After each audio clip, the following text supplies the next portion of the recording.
Hello everyone, my name is Noah. And I'm Alessandro from the Google Developers team. We would like to welcome you and thank you for joining us today for GDG DevParty, an event organized by 5 Google developer groups in the UK and Ireland. Now, while this event will of course be a bit different to your usual GDG meetup, we think it's going to be a lot of fun and perhaps a rare opportunity to get to know fellow developers from all over the UK and Ireland, and maybe beyond. Although the current situation is far from being ideal, we are really excited to have so many people from all over getting together and sharing ideas. It's fantastic that we are able to get together like this, even if it's only through our screens. And now we will let the GDG organizers tell you more about them and kick off the event. Enjoy the dev party! So, just to introduce ourselves, this is the team that has worked to organize DevParty. We are a group of leads from a mixture of different GDGs, including London, Oxford, Southampton, Galway, and Milton Keynes. Hello, I'm Bushra, and I'm from GDG Oxford, and I'm one of the moderators for the machine learning track today. Hi, I'm Jason from GDG Milton Keynes, and today I'm working on the YouTube live streaming for this event. I am Casey Nur from GDG Oxford. My name is Karthik Nooli and I'm from GDG Southampton. Hi everyone, my name is Oscar McCauley and I'm from GDG Southampton and I'm going to be a moderator on the machine learning track today. Hi, my name is Shadab and I am from GDG Galway. Hi everyone, this is Jen Ashley from GDG London. Hi, my name is Swapnil and I'm from GDG Galway. And today I will be giving a talk on Google Cloud storage options along with demos. I'm Antoine Danois, Android developer at CityMapper, and I will be a moderator for the mobile track, and I'm part of the GDG London. Hi everyone, my name is Goran from GDG London, and I will be one of the cloud moderators for today. My name is Vladimir Salin. I'm a software engineer at Optelum from GDG Oxford. I will be a moderator on the cloud track. Hi, my name's Eddie, and I helped put together this video intro. I have a YouTube channel focusing on open source. You can always catch me there. So, before we get into the talks, let's just go through what you can expect from today and how the event is going to be structured. As you'll probably be aware by now, the event is going to be split into 4 tracks running in parallel, each representing a different topic. Today we've got a great range of topics. We've got a track for mobile, one for cloud technologies, another covering machine learning, with the final track covering issues of diversity and ethics in the world of software development. These tracks will contain 3 sessions, each session lasting 45 minutes. These sessions will contain a 30-minute talk and a Q&A at the end. When the Q&A is finished, there will be a 5-minute break to swap over between speakers. At this time, if you want to change tracks to listen to another topic, you are welcome to do so. Once all the talks have finished at around 7 p.m., we'll then all get together in a Google Meet call for a party. This is meant to be a bit of fun where you can just chat to other developers that you might have met throughout the day and perhaps make valuable connections you wouldn't have otherwise been able to. Obviously, not everyone has the time to sit and chat for a long time, so we'll officially end the event at 7:15 p.m. But those who want to stick around on the Google Meet call for longer are more than welcome to. Here's another reason you might want to join the party at the end though. So those who tweeted out hashtag GDG DevParty throughout the day on Twitter and managed to join the party at the end will be in with a chance to win one of 3 prizes. We'll be giving away a Google Chromecast, a Nest Hub, and a Nest Mini to 3 lucky winners who tweeted out hashtag GDG DevParty on Twitter. So make sure to get tweeting and to join the party at the end where we'll announce the winners. That was a quick rundown of how our time together is going to be split up. But we highly recommend for you to go and have a look at the tracks and schedules section of the DevParty website. This will allow you to plan which talks you want to watch. Additionally, I would like to explain how each track will be organized in terms of what platforms the talk will be taking place on and how you can interact with the discussion. The sessions will be held on YouTube Live, with the link to each track's live stream being posted on the DevParty Slack channel. For the link to the Slack channel, see the DevParty website, where there is a link to join under the How to Participate section. This means you can seamlessly switch between tracks after a talk has finished by closing one live stream and opening another through the links provided on Slack. YouTube Live will allow you to post comments so that you can ask questions throughout the talk, which will then be read by the moderator and posed to the speaker. Please do understand that the speaker might not be able to answer every question due to time constraints. So obviously, please be sensible with your questions. We want to make the session as interactive as possible, so please don't be afraid to put forward your thoughts and engage with the talk throughout the comments. So, thank you for listening. We hope you have a wonderful time and gain some great insights into whichever topics you choose to explore today. If you encounter any problems, please let us know through the Slack channel. But for now, get comfortable and wait for the first talks to begin. Welcome to the DevParty.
Hi everyone, welcome to the Cloud Track.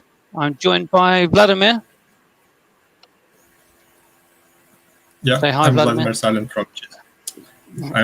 Silent from GDG Oxford. Yeah, thank you, Jason, for introduction. Goran?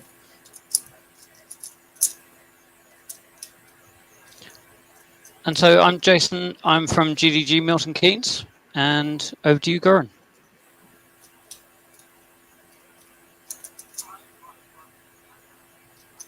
Hi everyone, sorry. My name is Goran and I'm from GDG London.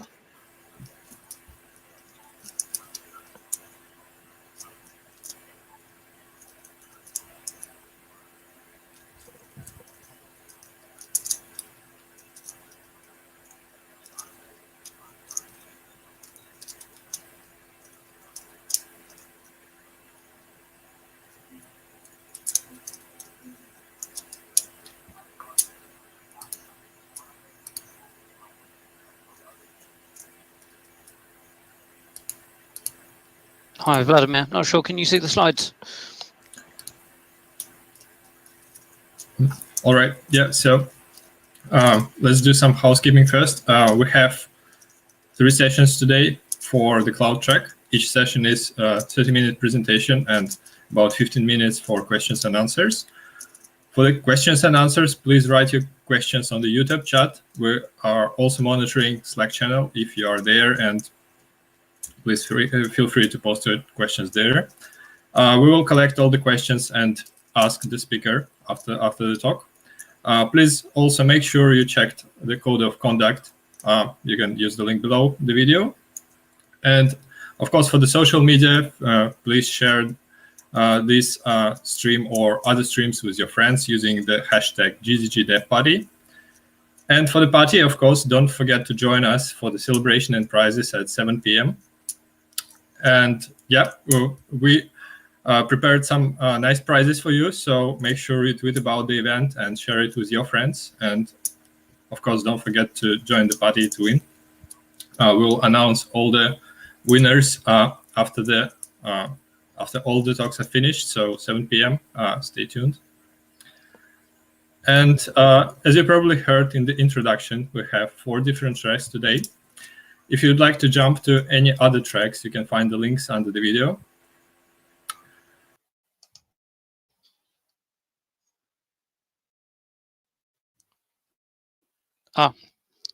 Sorry, Vladimir. I cut you off accidentally. My fault. Yeah, so we have 4 tracks. We've got Googlers. We've got some you'll recognize from YouTube. We also have Google developer experts and other speakers from the developer community. We'll be covering topics today such as cloud, and as well as non-technical topics such as ethics and diversity.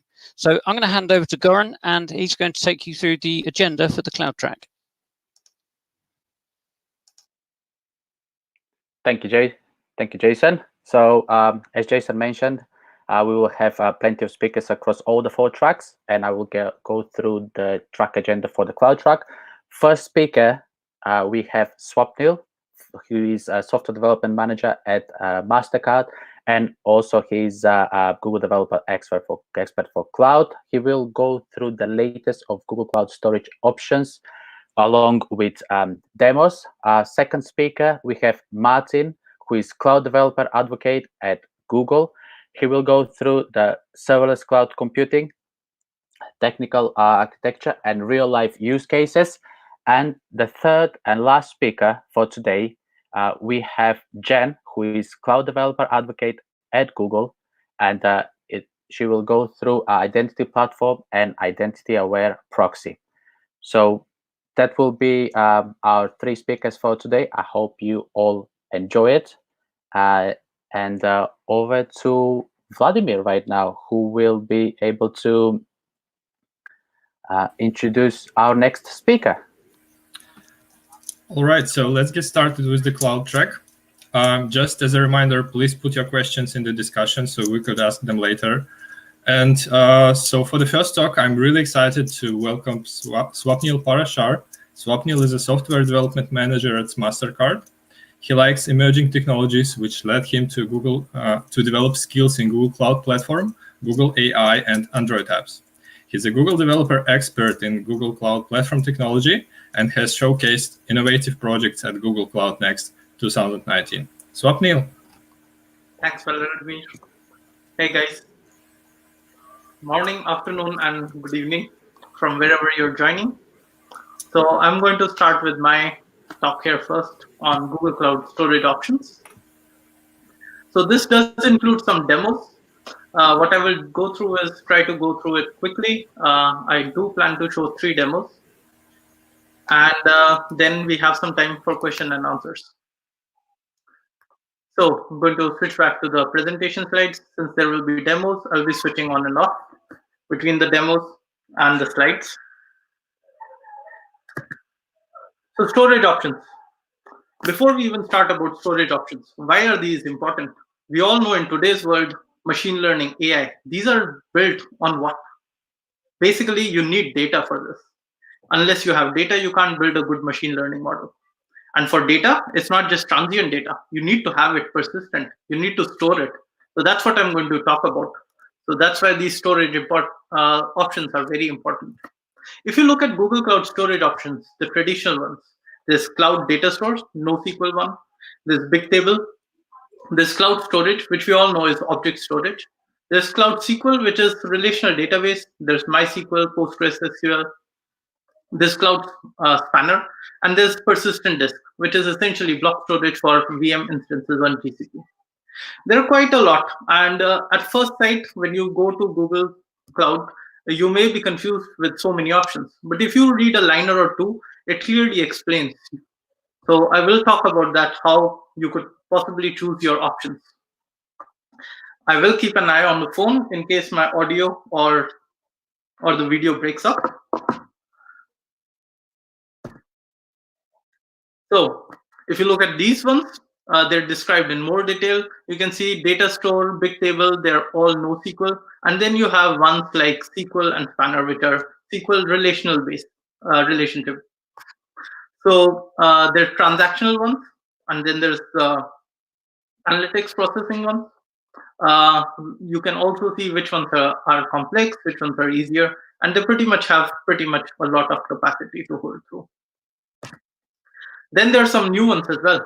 Firestore, this has been emerging. This came initially from Firebase, which is another platform acquired by Google and works very well along with Google Cloud Storage. This is a NoSQL document database for mobile and web. We will talk about Firebase in later on as well.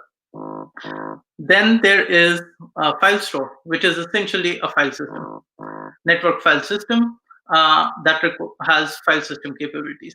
Of course, you need in-memory database as well, because what you want is for caching and improved performance. And this finally the data transfer in case you want to migrate from an existing on-prem solution. There are plenty of options in the big data as well. We won't be talking about big data in this talk, but maybe if there's interest, we can do that in the next sessions if you organize those. But just a line or two, there's Dataproc, which essentially supports Hadoop clusters, Apache Spark, this data flow for streaming analytics, for streaming and batch processing. BigQuery, that's essentially your data warehouse. There's PubSub, which is a messaging service. There are plenty of ones if you know RabbitMQ in Java. There's Kafka, which is very popular these days as well. Data Lab, this is for data exploration. Data Prep, to service for preparation for analysis for machine learning, because we all know we need data for machine learning. Then there's a Composer, which is essentially Apache Airflow. This particular slide just goes through in a bit more detail, talks about each of these big data, some of the traditional ones. There will be a Q&A section, so if there's more interest in some topic, you can ask questions and I'll jump on to that. Then there's also Firebase storage, which is essentially a wrapper around your GCP storage services. Firestore, this is now available in Google Cloud platform as well. It's a NoSQL document database, but it is automatically scalable, suitable for complex hierarchical structures. Then there's a real-time database on Firebase, which is also NoSQL database, similarly for mobile and web, but it is mostly for a simpler data because it holds simply as one large JSON tree. So complex hierarchical structures, queries, they won't be that efficient in real-time database, which would be in Firestore. Then again, the storage, this is essentially just the same thing about object storage that wraps around Google Cloud Storage. So if you're essentially creating a Firebase storage because you want to connect from a mobile backend, then it actually creates another project on Google Cloud Storage and wraps around it. Okay, with that, since we only have half an hour, I'm going to start with the first demo. Just a quick introduction about this demo. It's a simple bookshelf app. It is available online. You can find this on Google Cloud Platform documentation. It's a very good tutorial if you're a Java developer. Uses the Java servlet and JSP. It's essentially a web app. So you'll see a web page. The server, it's actually running on Cloud Run, which is the serverless app.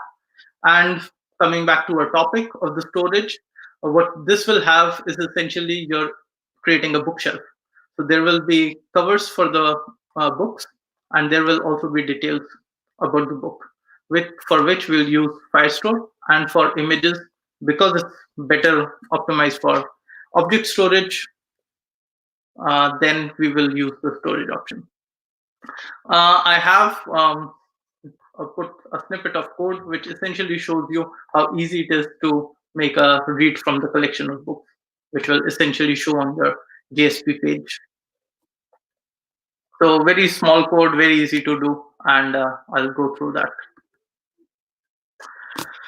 So with that, before moving on how this works, I'm going to show you here how it's running. So right now I've just taken one of the books.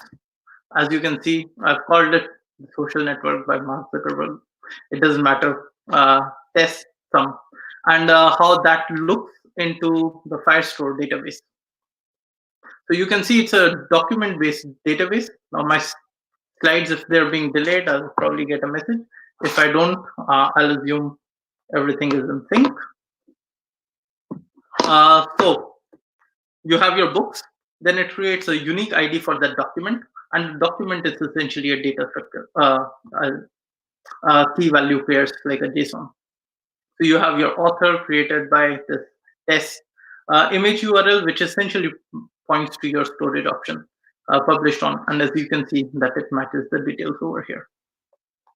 Giving you a quick demo of the app itself. So you can edit it. I'm going to choose one particular cover. Here, for example, I'm just going to save it. Very simple update. And you can see the new image has been uploaded.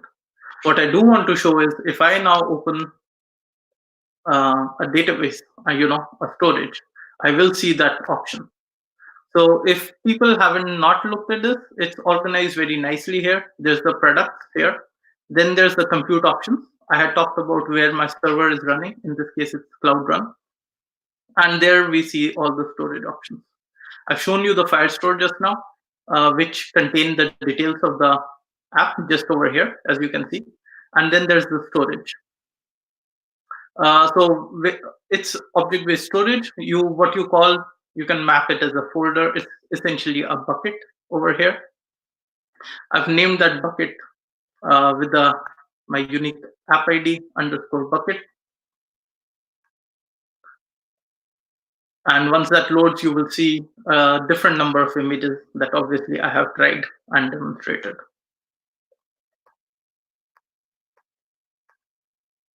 Right. So, and it has the details as well. When was this done and when was it uploaded? You'll see obviously 16th of May, 15th of May is where I've uploaded these. Just going by the last modified, I can download the image.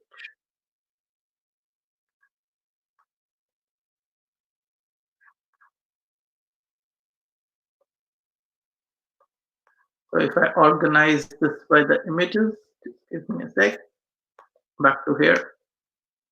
If I refresh that.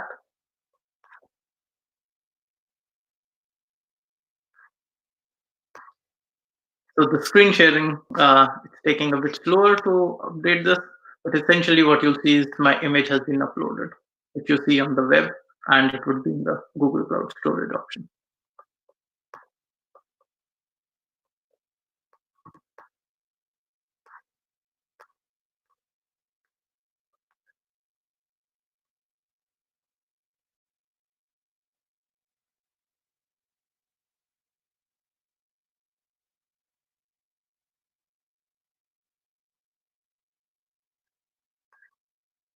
And there you go.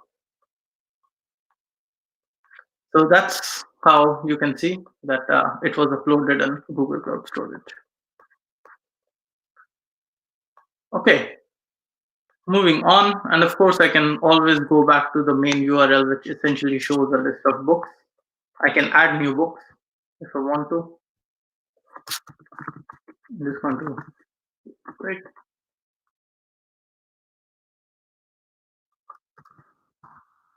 Book. I'm just naming it randomly. I'm just going to choose another image, and when I save it, it will appear up here. If I go back to the main URL, which is essentially, so ideally there should be a back button, but if not, you can clearly see that the two books have been uploaded. So I showed you how all this metadata around the book itself was saved in Firestore and how the images were saved in storage. So this particular app uses two kinds of storage, and it runs on Cloud Run, which is essentially serverless. So I won't be talking much about the serverless or the server side of things. We are going to focus only on the storage options. So we have already seen the two storage options out from here, which was listed in here. The storage for storing the images for book covers, and then the metadata on the NoSQL document. Okay, looking at the code a bit, back to the slides. I'm going to put it in full screen mode. How do you run it? It's fairly straightforward. Basically, once you have the code, it is available online, as I said, you can make changes to it. So gcloud is your essentially the main library or the command to do it. You do the authentication. So basically, you've given it access to access the cloud platform because you will be deploying it on there. Then you export. So it's essentially you're setting up environment variables, the bucket name, which you have created. So in this case, it was the project ID along with,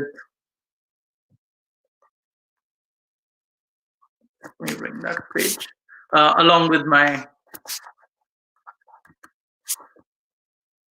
the bucket ID, this one. So project ID underscore bucket, that's what I named.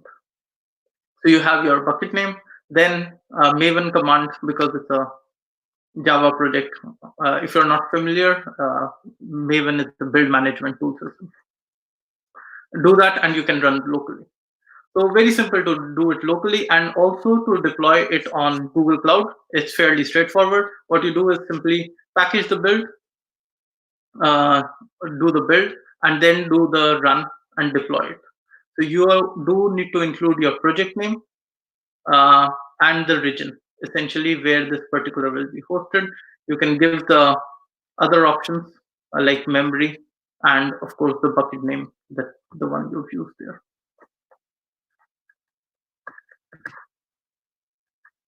We have seen the demo of this already, and we did see how the metadata was available when we had created the app, which I've shown you live. And before we move on to the demo 2, what I want to do is a quick go through over the code itself. It's fairly straightforward if you know Java, but it is available. You can use other languages as well. There's Python, Node.js, there's plenty of support there to connect to the Firestore. So in fact, another example that I have is also a Firestore, which includes Node.js. So essentially, Firestore, if you know Java, you can see that most of the things are coming from the Google Cloud Firestore classes. You've created a DO implementation, and essentially you have simple methods to create a book, read book, which is essentially returning you a list of books, update book, delete book. And there are other methods as well, which I have not implemented in the front-end UI, and you can see the JSP pages, which are essentially used to do that. If you know Maven, the form.xml essentially has all your dependencies, which you have, but once you do that, you can see Firestore, and that's why we are able to use Firestore classes. So it essentially pulls down from the Maven repo the Firestore libraries, and you can use these classes then. That pretty much wraps up the demo 1. So we have questions at the end, so I will just move on to the second demo. In this demo, we are again going to use Bookshelf. It will also run on serverless, but this time we are going to choose a much simpler option. So with Cloud Run, you essentially put it inside a container and you can control various different settings with it.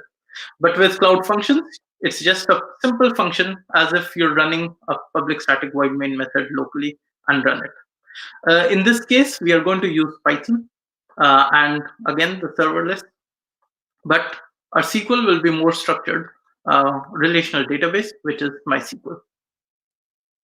Again, I have given you the code here, how easy it is to connect to the database. Of course, this one is in Python, as we'll be using Python for this.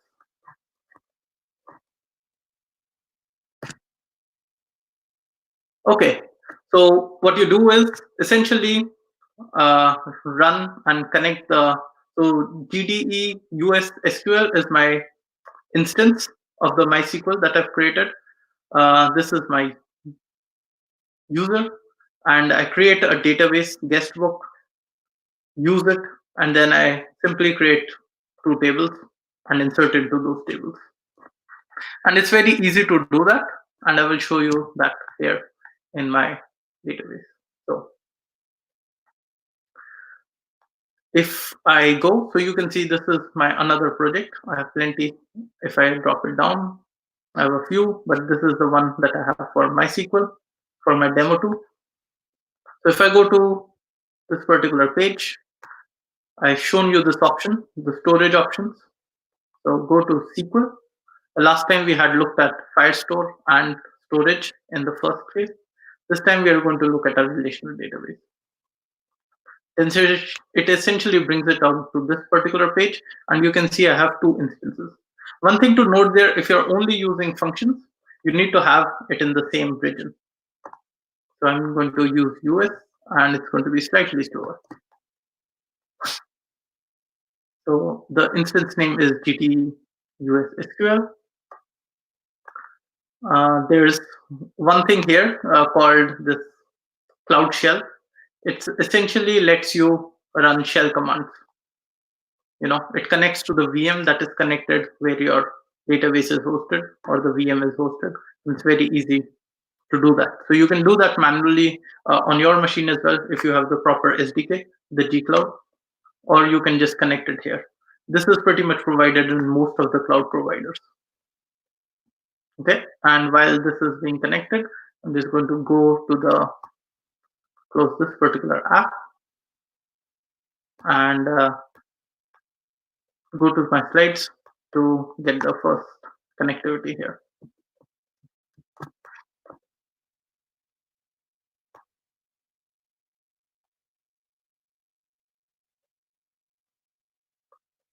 Okay, it didn't connect for some reason.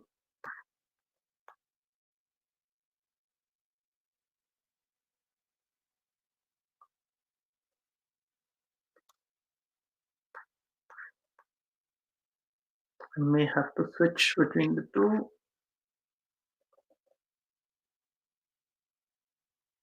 I'm just going to switch between two different projects.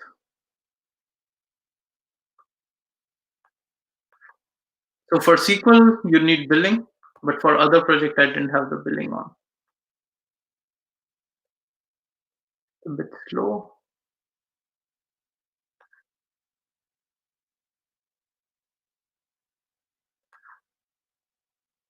Going back to my SQL option.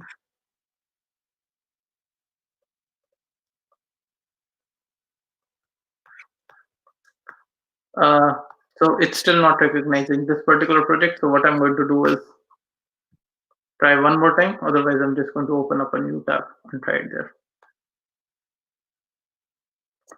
You can always go to your console by console.cloud.google.com. And when it loads up, I'm going to select the project, SQL, and then going to connect the shell and run those commands. So that's what I'm trying to do here. It's just in live demos, the internet connectivity is very important, and that can make the demo slow, but I'm trying to explain you the steps that I will be doing. So here, I select the drop-down, select this GDE MySQL project. That brings me into GDE MySQL, and I will navigate back to MySQL here.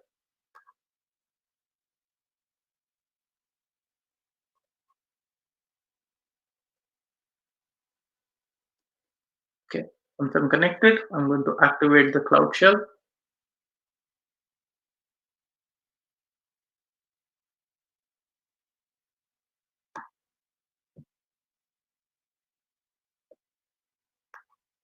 And once this comes up, I'm just going to do the same.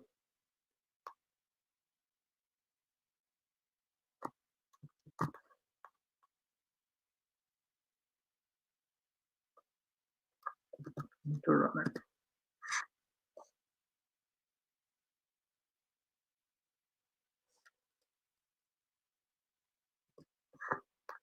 So while this runs, I will explain the next slide while this is running.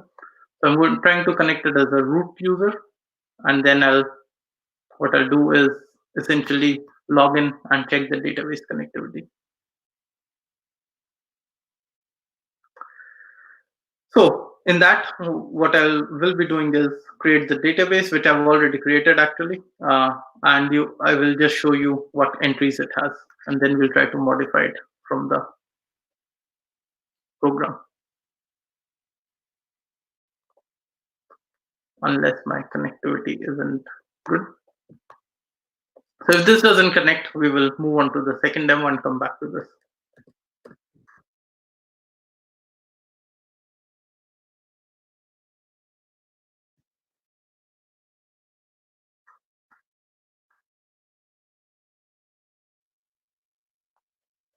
Okay. So moving on, explaining what this actually contains. is the cloud functions as well. So I'm going to move on to that, which I've shown you how it is connected through the Python code. So I am going to open it here again. The same project, but now we're going to look at cloud functions and how that function connects it to the database.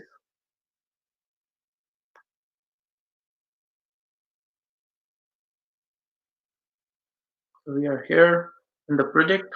It is still loading.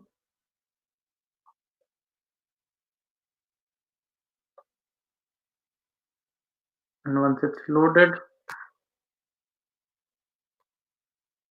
I see here cloud functions, which is essentially serverless. And you see I have one function here. So what I'm going to do is open this function. It is written in Python 3.7. I will walk through the code as well, and I'll quickly show you in the function as soon as we get there and run it. So what this function does is basically connects to the database that I have created instance and essentially inserts one more row, which we are going to see. The good thing about this function is it's purely serverless, so you can see the code here, the source code.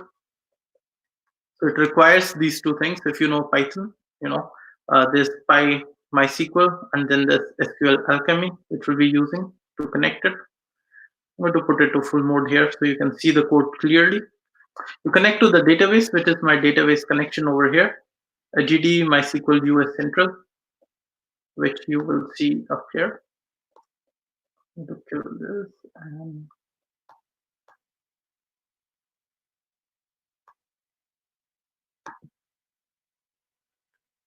and show it here.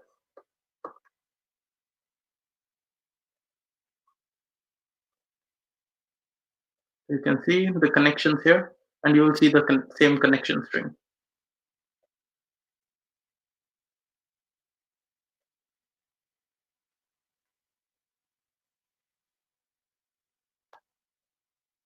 Connectivity is slightly slower. Here.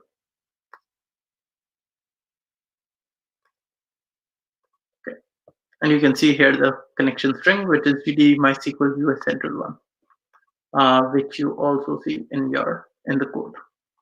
Okay. Then I have the DB password, the name. Now this is I'm only using, so password doesn't matter. Don't try to use it. I'd never use that password anyway. And then you have your DB insert, which is essentially inserting one query into it. So that's essentially the code. Very simple. You have the connectivity to the database, and then you're inserting one row. To trigger this function, it's as simple as going into the testing and just hitting test the function. If you get an OK response here, that means it has inserted the row. And you get OK, which means it has inserted the row. Once the logs come in, you can see that more. So what I was trying to do is go into the SQL connection, but it's not connecting to my Cloud Shell and would have shown you the rows being inserted.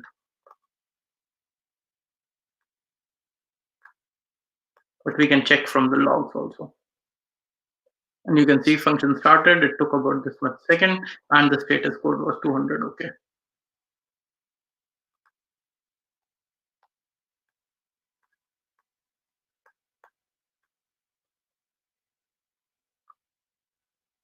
I'm going to go one more attempt to the Cloud SQL, and if it doesn't connect, we're just going to move on to the third demo.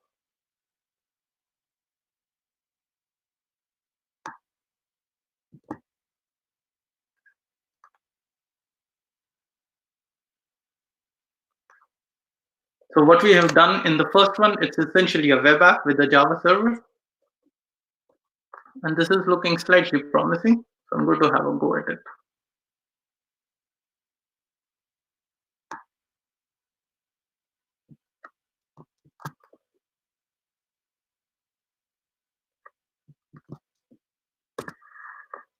There we go. So whenever it connects, it's essentially creating a new VM.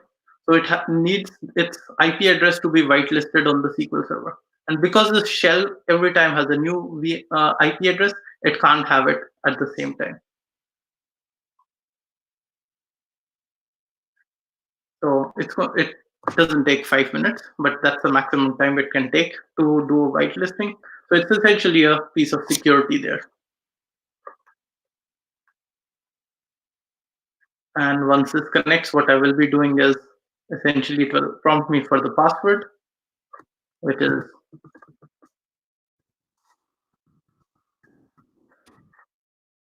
and I'm connected to the MySQL. And what I'm going to do here is once I've connected to this, I already have a guest book in there. So I'm just going to do this and use this guest book.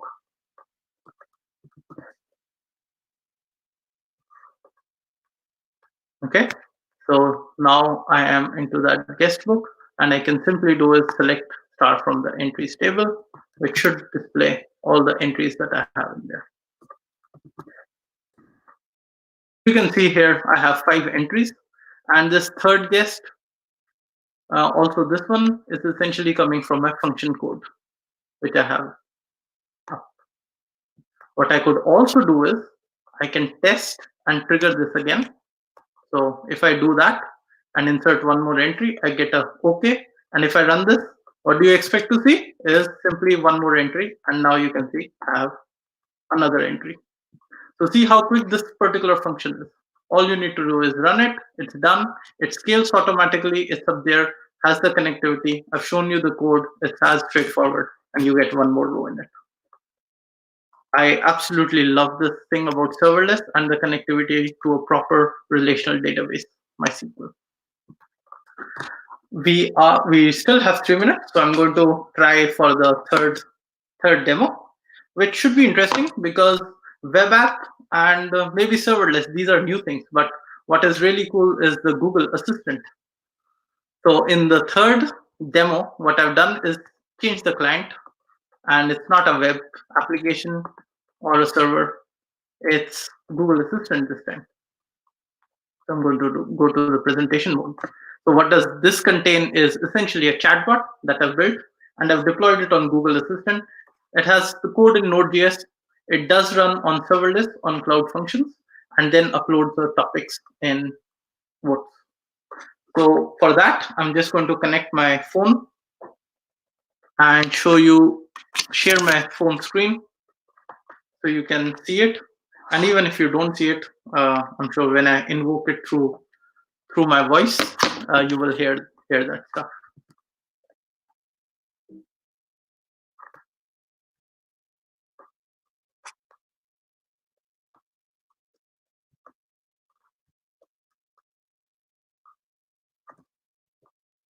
So with that, it's going to look something like this. I'm going to invoke this particular assistant, which is name is Galway Cloud Vote. I'm going to ask him the question to read something from the database and then write something to the database, which is essentially coming from this. So, okay, Google, talk to Cloud Vote agent. Here's what I found. So what I will be doing is showing you the screen so you can see this in action.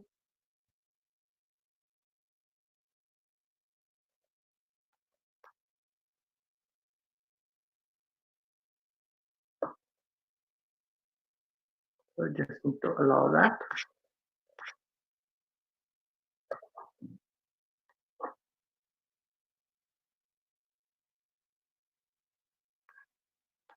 And while my screen is being shared, I'm going to invoke it. Okay, Google, talk to Galway Cloud Vote. Let's get the test version of Galway Cloud Vote. Hello, how can I help you? I help you to vote on Google Cloud Technologies for the next talk. Read from database value of storage.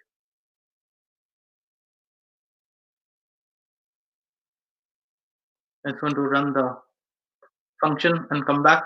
So when you don't use it for a while, The current count is 12 per technology storage to the Firestore database.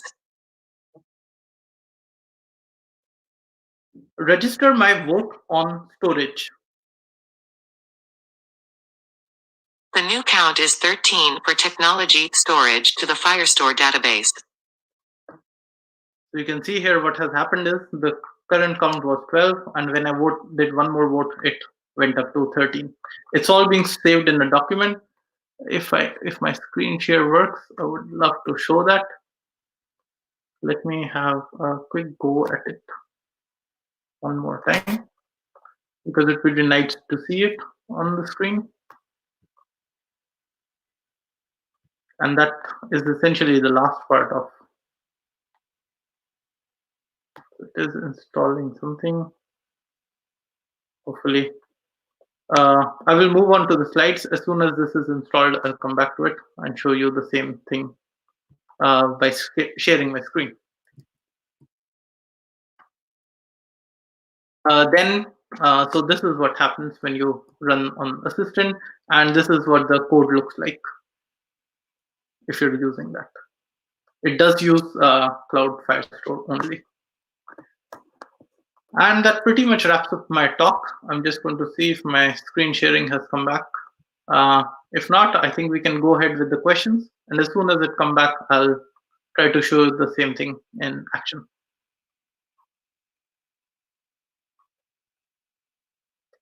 So, any questions? Yes, we have some questions so far for you, and I'll try to go through them. Hopefully I capture them properly. So the first question was, can you set up permissions so only the user can see what's been uploaded? So which particular database? If we are talking about storage, there are different level of permissions you can see. So right now, this particular storage, the bucket where I was uploading the images, I've actually made them public, but you can control it from here, who wants it. And you can even only set it to the project owners or different kinds of permissions. So you have all the access level permissions, who can see it, who can access it. Right, thank you. So the next one is, why it connects to new virtual machine every time whenever we create it?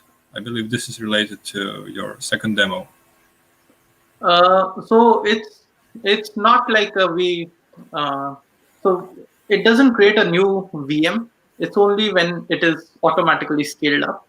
But what I was doing is going through a shortcut rather than configuring my environment and configuring my command line and shell script to connect to Google Cloud. I would say just connect me to a VM that is already up on Google Cloud in the same infrastructure, so I don't have to get across that network connectivity, and things are faster. And only if you're doing that, you say, I need it on ad hoc basis, a machine that is on the Google Cloud infrastructure as well, because I'll just want to run some quick commands. So it gets created. Once you disconnect from that shell, that VM is deleted. Right, thank you. The next one, what's the context of when this function would be used in this example? I guess it's also related to the second demo.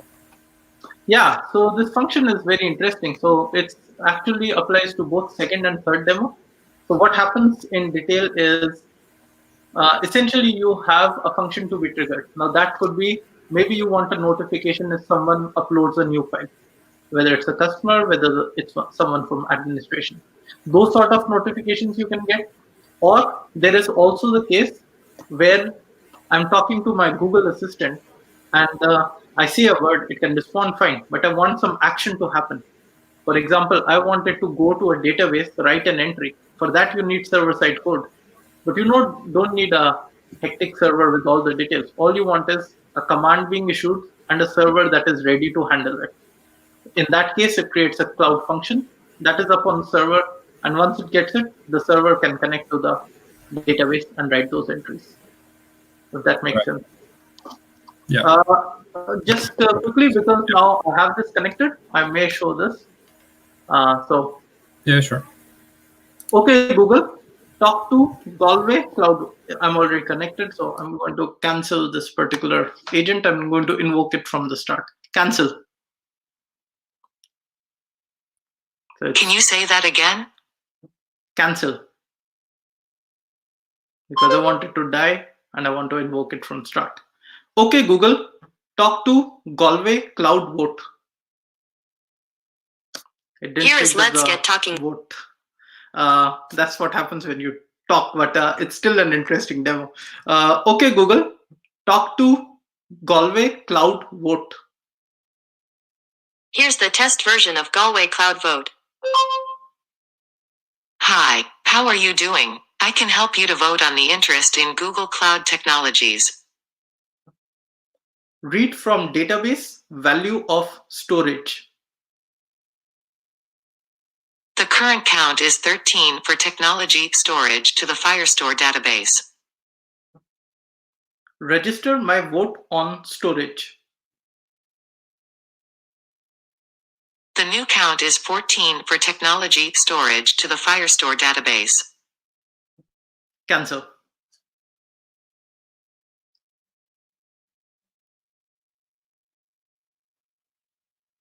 Okay, so now you've seen it perfectly working.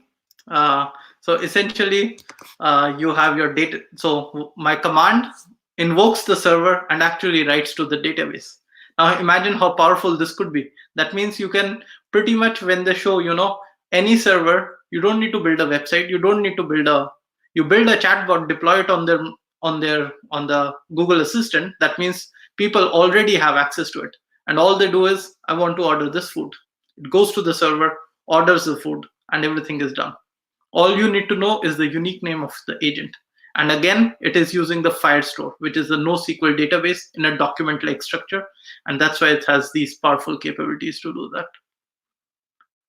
Thanks, Vladimir, for allowing me that. More questions? Yeah, thank you very much. And I think you made all Google Assistants active now of all the participants of this video. Yeah, so we have a few more questions. I'll bring one.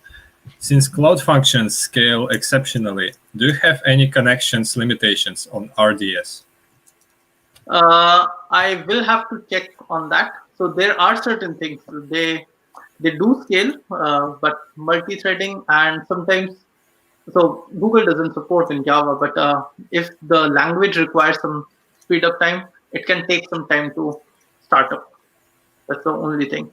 And if you're trying to do something more complex, where you actually need a proper mobile backend to your server, then functions aren't encouraged. What you can use is Cloud Run, which is essentially still serverless, but wrapped up in a container that you can control. Right, thank you. So maybe, yeah, one more. Can we set one-time access token on storage or a temporary token programmatically? Programmatically, as you see in this particular app, I have given the permissions. I have it. I'll have to come back and to see exactly how you do it, but there are multiple ways to do it. One is the service accounts, which is through IAM permissions, and essentially they are used everywhere, even for a service. So these are different services, and I can show you here.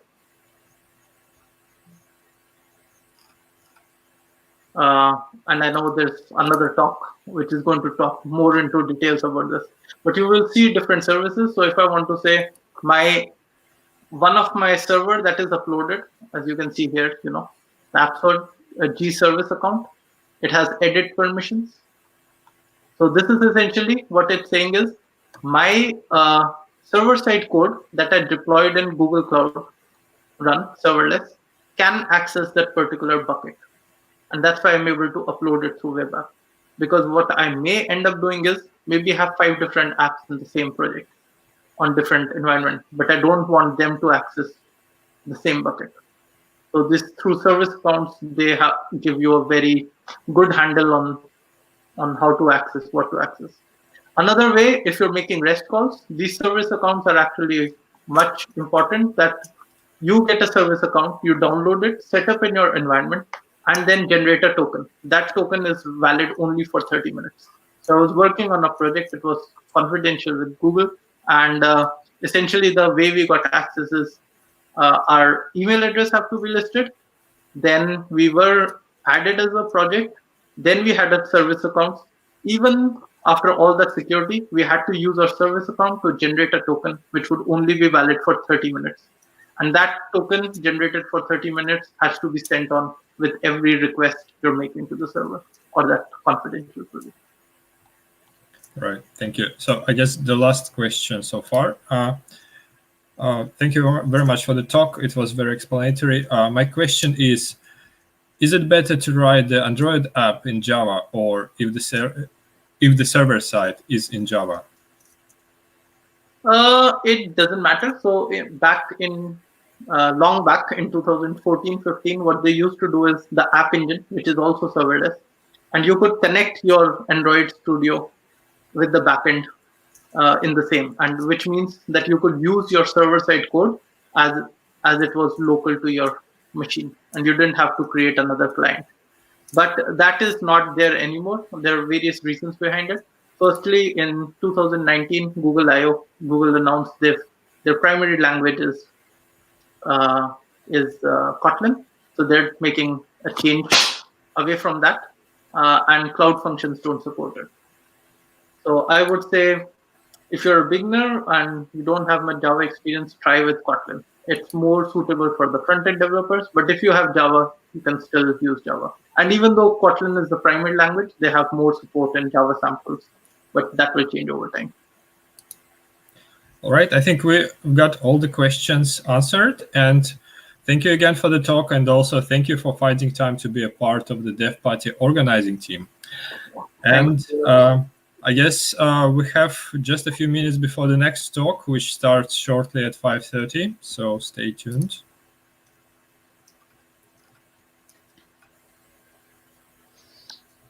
Hi, Vladimir. Yes, so thanks, Swapnil, for your presentation. That was really good. We've got Martin with us. We got 3 minutes before we start. Martin said he'll join us for a quick chat. Let me introduce Martin. Hey, Martin. Hey, how's it going, Jason? Hey, Vladimir. Yes, good, thanks. How are you? Good, good. I just finished breakfast here in California. Just cleaned up, so I'm ready to go for the next talk. Awesome. Okay. I was going to ask your. I don't know whether famous is the right word. We regularly see you on Serverless Toolbox on YouTube. Do you want to talk a little bit about your YouTube experiences, the kind of things we can expect to see on Serverless Toolbox? Yeah, definitely. Yeah, so Serverless Toolbox. Yeah, if you go to serverlesstoolbox.com, you'll see the playlist of the videos. It's me and a coworker in New York, Brett. We create videos and about serverless. Some of them are like 4-minute long episodes where we talk about the concepts of a serverless technology on Google. And some of them are longer, like half an hour or maybe an hour, where we actually use those concepts to build out a complete application. We start from, you don't even have a GCP project, and you click and create and set everything up, and then build something useful like a REST API. We actually shot an episode just yesterday about authenticating users for REST APIs. That one should be a good one. A lot of people have asked about that. Excellent, thank you. So we're just about ready to start. We've got an intro slide for you, which I shall bring up. Oh, very nice.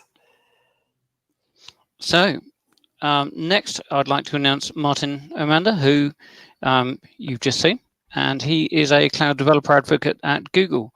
And as we said, he hosts the Serverless Toolbox, and he's going to be talking to us about serverless cloud computing, technical architecture, and real-life use cases. So, Martin, I'm going to share your screen and hand over to you. Yeah, thank you. Wow, Jason, your intro slide was so much nicer than mine. I should just use yours in the future. Here's my primitive, ugly intro slide. So we'll quickly move past that one. And let's see here. Yeah, so here's Serverless Toolbox, right, as Jason was mentioning. So that's me and Brett, my coworker in New York. we have these episodes now. There's something like 20 of them out now, where we talk about serverless, what you can and cannot do on serverless, what serverless is a good fit for, and also just some complex technical topics, like I mentioned, authentication or scalability. And I was going to mention something else on this one as well. Oh, right. And also, I should introduce myself. I'm a developer advocate based, working for Google, based in California. I'm calling in from my house in Mountain View right now. Google headquarters is 2 miles in that direction as the crow flies, 2.5 miles if you bike in. But of course, I haven't been there for a while now. I actually biked down and tried my badge in the door, and the badge wouldn't even work. They wouldn't even let us back into the office. So why serverless? And let's actually talk a bit about what serverless is and why we would use it.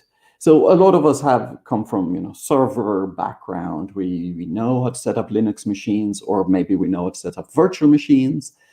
A few of you guys might even know a little bit about Kubernetes and are used to doing that.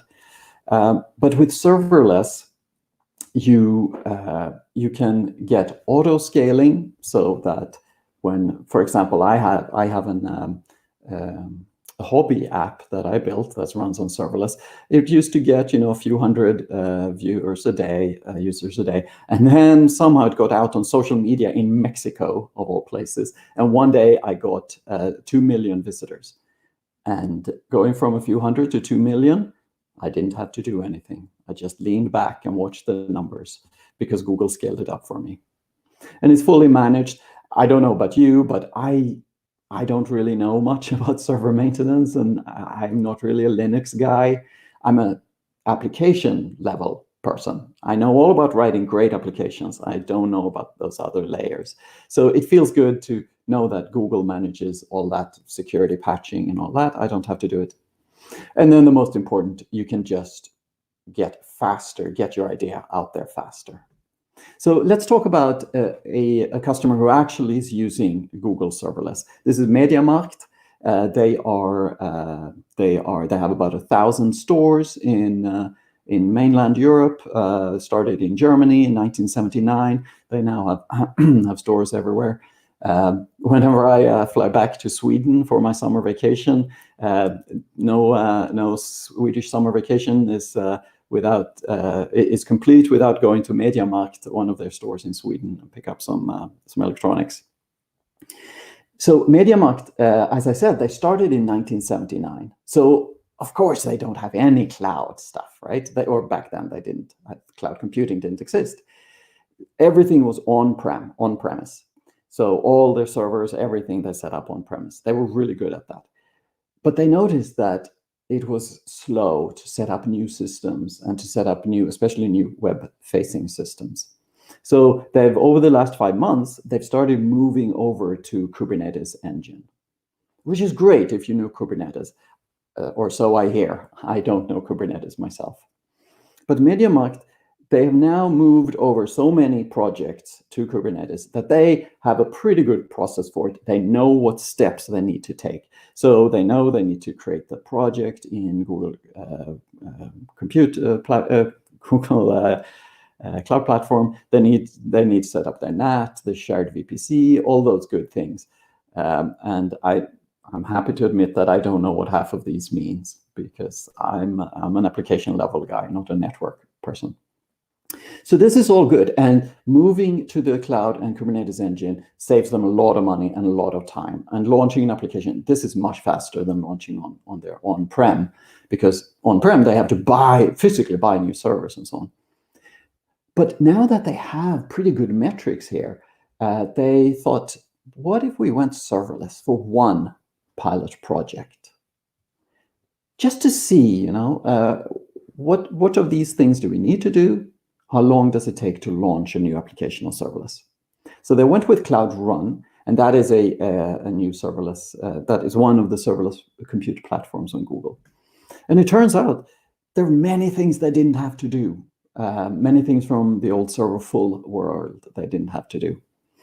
And this actually, these, I kind of understand these as an application level person. They measured and they got their application out there 8 times faster than doing the old serverful route. So here they had 3 engineers that worked 2 days on this application to deploy it. It created 1 container.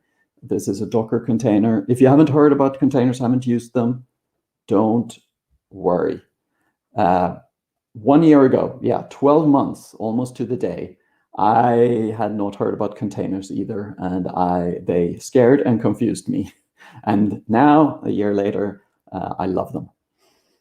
This app gets 5.5 million requests per day, sub-second latency, and the best, well, one of the many good things is to run this app, they pay per request, right? That's the serverless model, and they end up spending 500 euros a month to service these 5.5 million requests. Far more affordable than if they'd gone serverful. So we've seen an example here how one company uses serverless. Let's broaden our view a little bit and talk about use cases and what kind of technical architecture you would have for a few different things that you might do with serverless.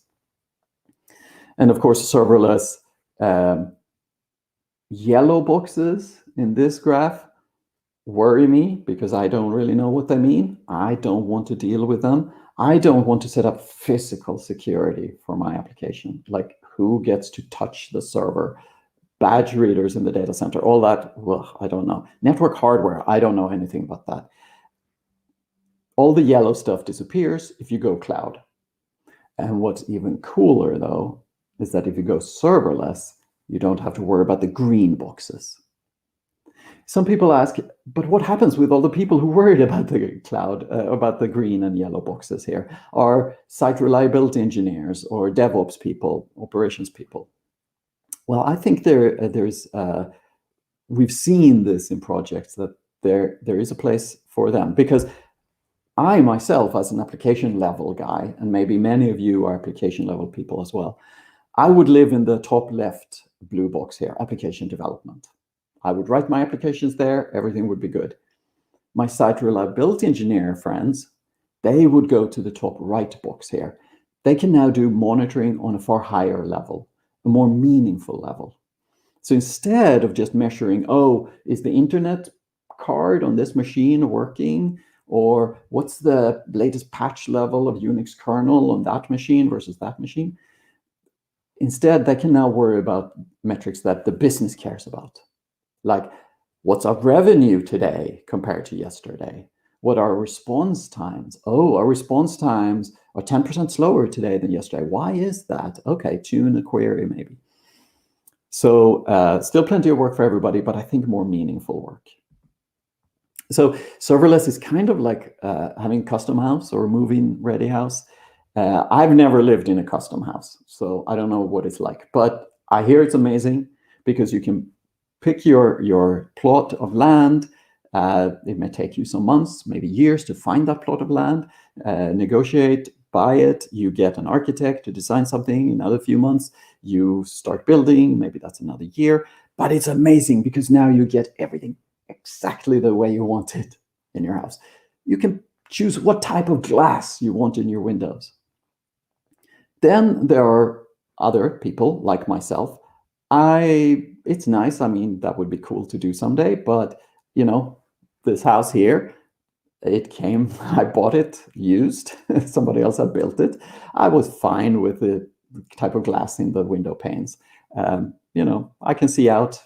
I get daylight in.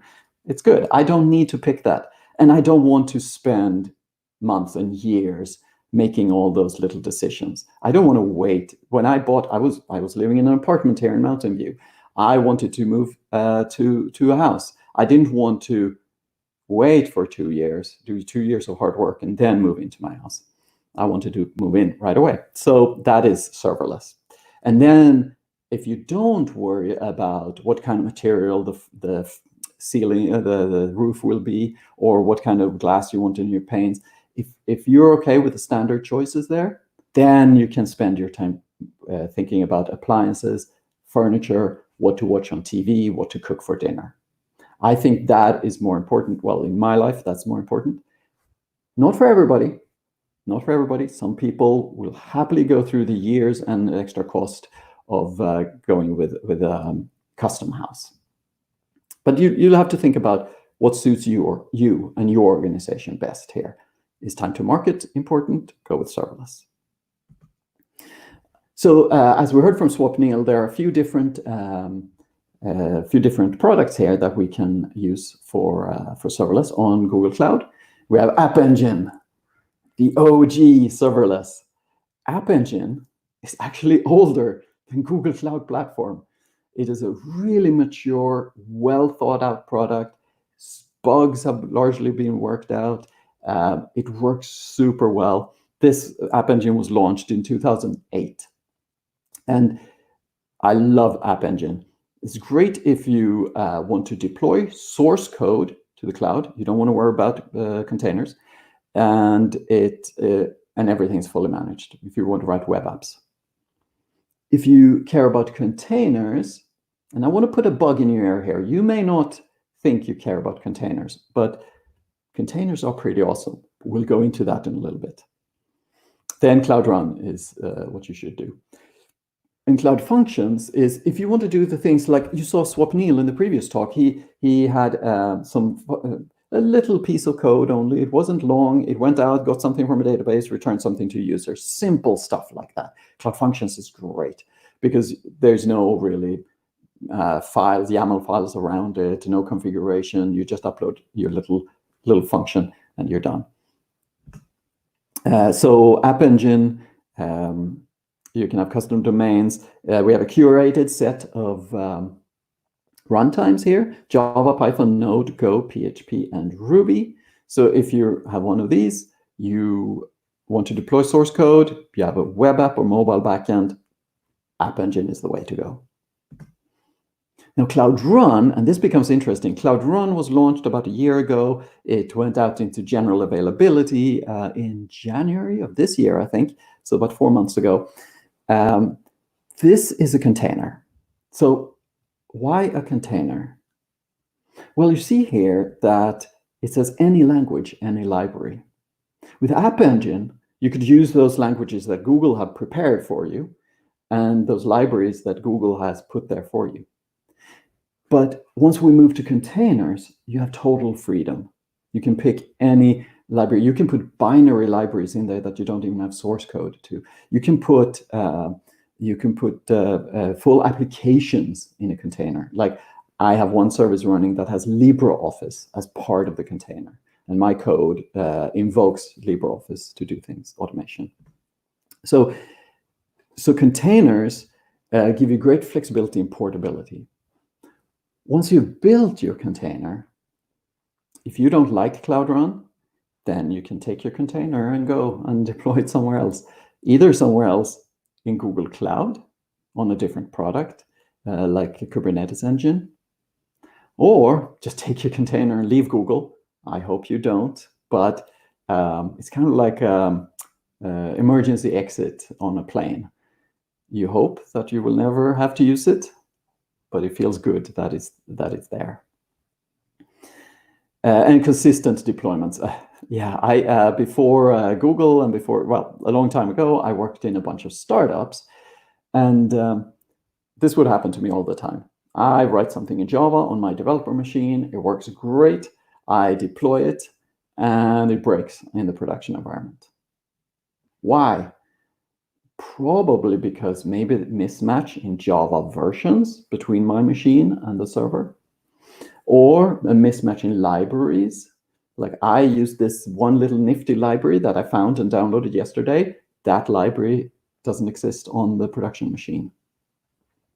Those words go away with containers because you just package up your Java version, you package up all your libraries, the exact version of every library. You can set all that in a container, and then you deploy, and you container contains all that. You deploy that as one unit.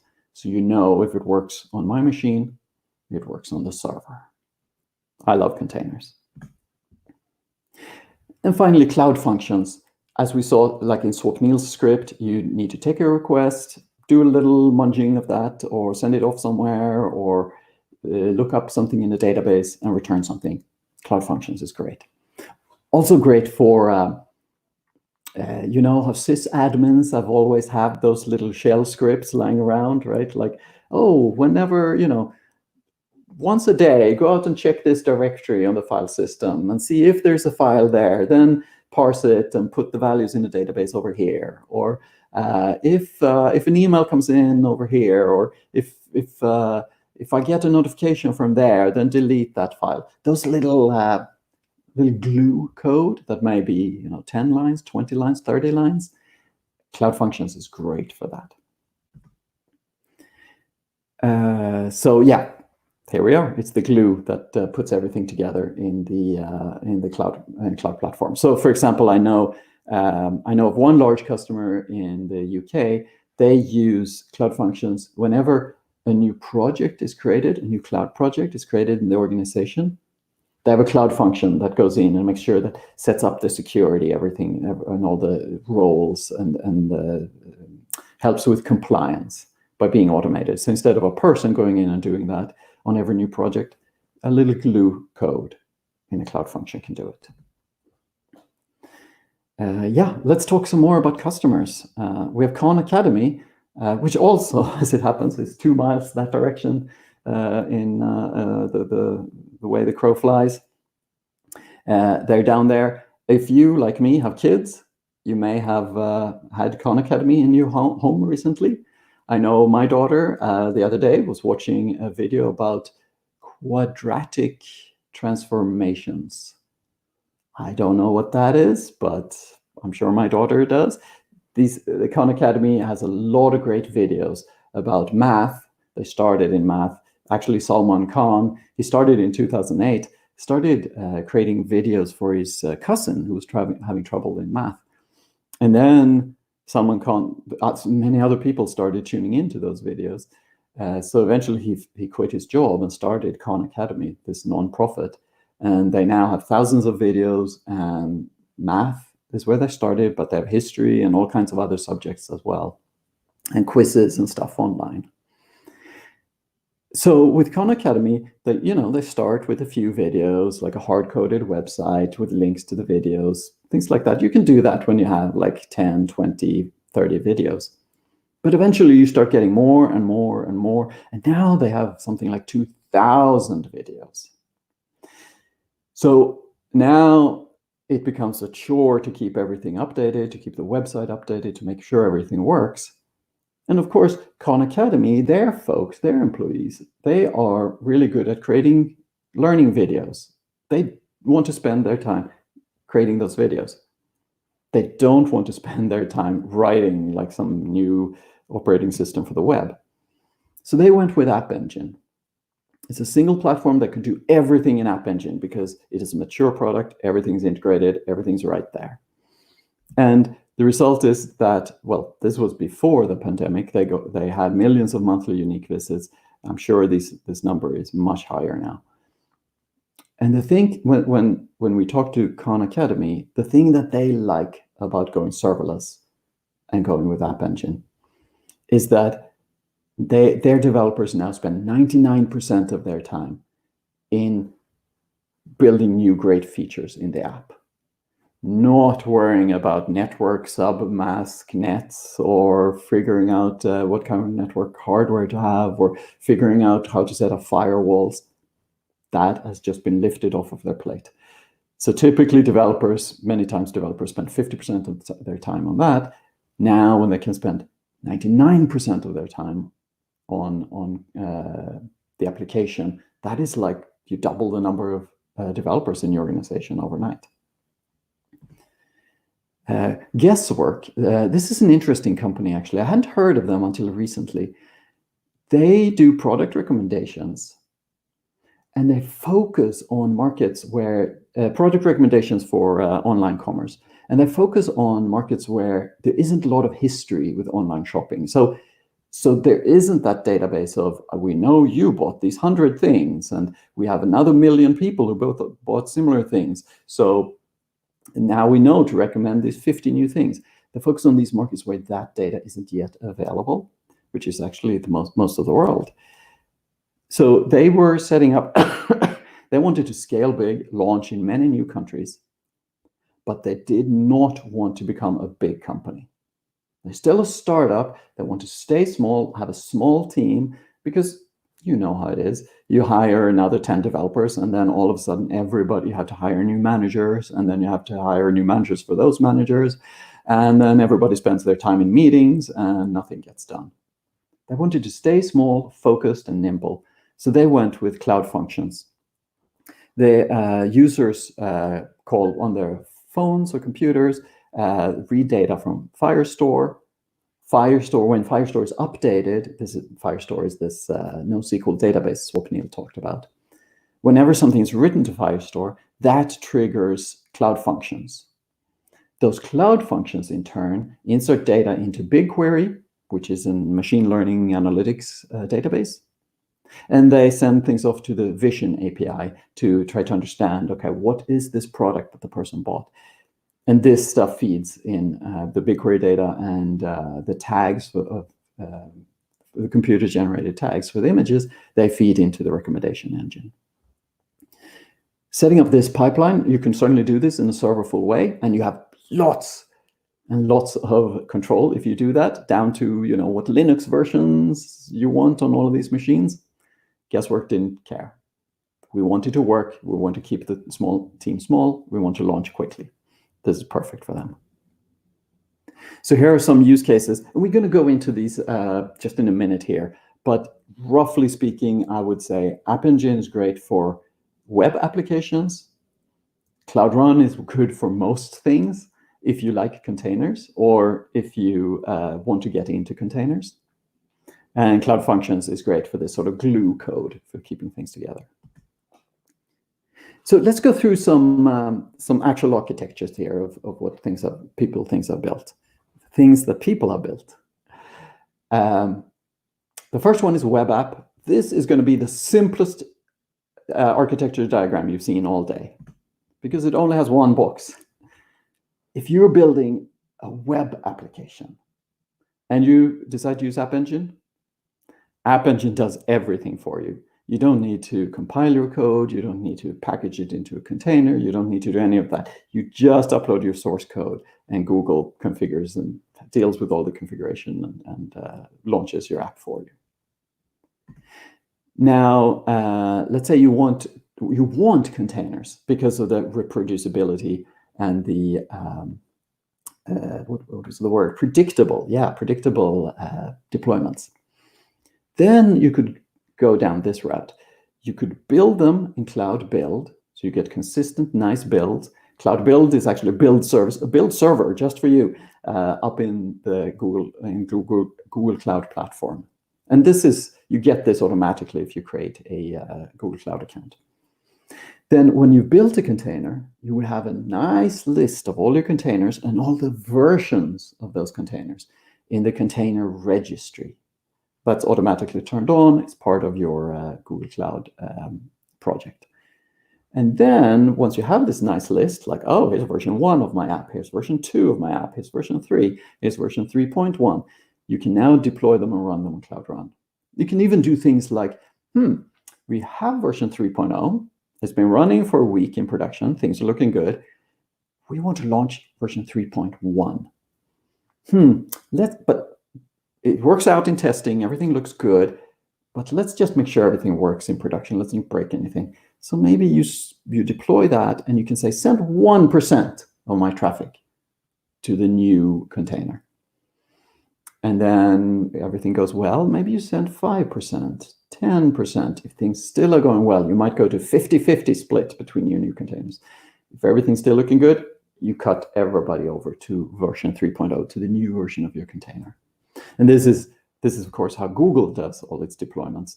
Because no matter how much automated testing you do, and you should do automated testing, don't forget your testing, But no matter how much you do of that, who knows if some version of Opera doesn't work with your web application, or who knows? Certain things you can only find out in production. Let's talk about APIs. And this is actually interesting. Back when there were still planes in the sky, and I still went to real life conferences, I and coworkers had a survey. We're asking people, what do you use serverless for? And what most people answered, the biggest group of people was those who said they were building APIs. So they already have an application, they already have a database, and now they just need to glue a piece of it, say REST API perhaps, on top of that, the existing stuff. Serverless is great for that. Web applications and mobile backends were the second largest category, by the way. So with APIs, you would have users out there. Excuse me. You would have users out there. They would hit their application, JavaScript or Android application or iOS application would hit a REST API. That REST API could run on Cloud Run or App Engine. Both are excellent choices. Actually, Cloud Function is a pretty good choice here too. My hobby app does that. And then these containers, Cloud Run, App Engine, Cloud Functions, they're all stateless.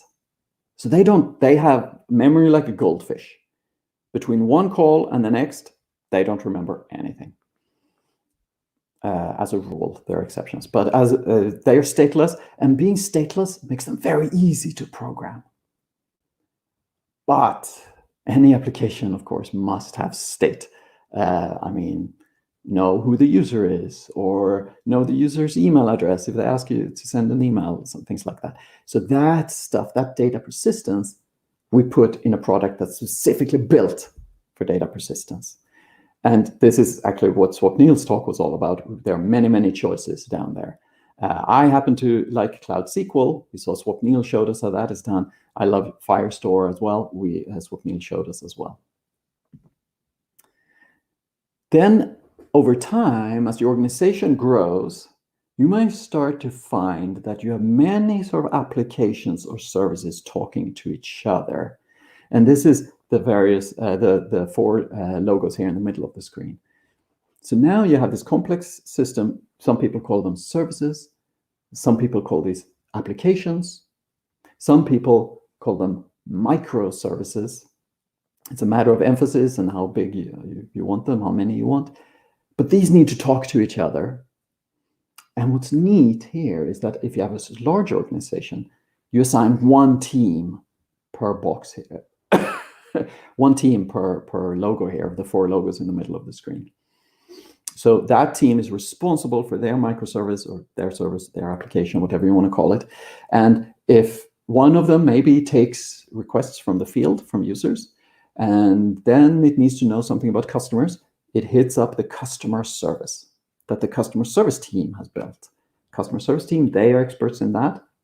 And that way you can sort of build up this whole ecosystem of apps that all do just a little piece, but together they can accomplish a lot.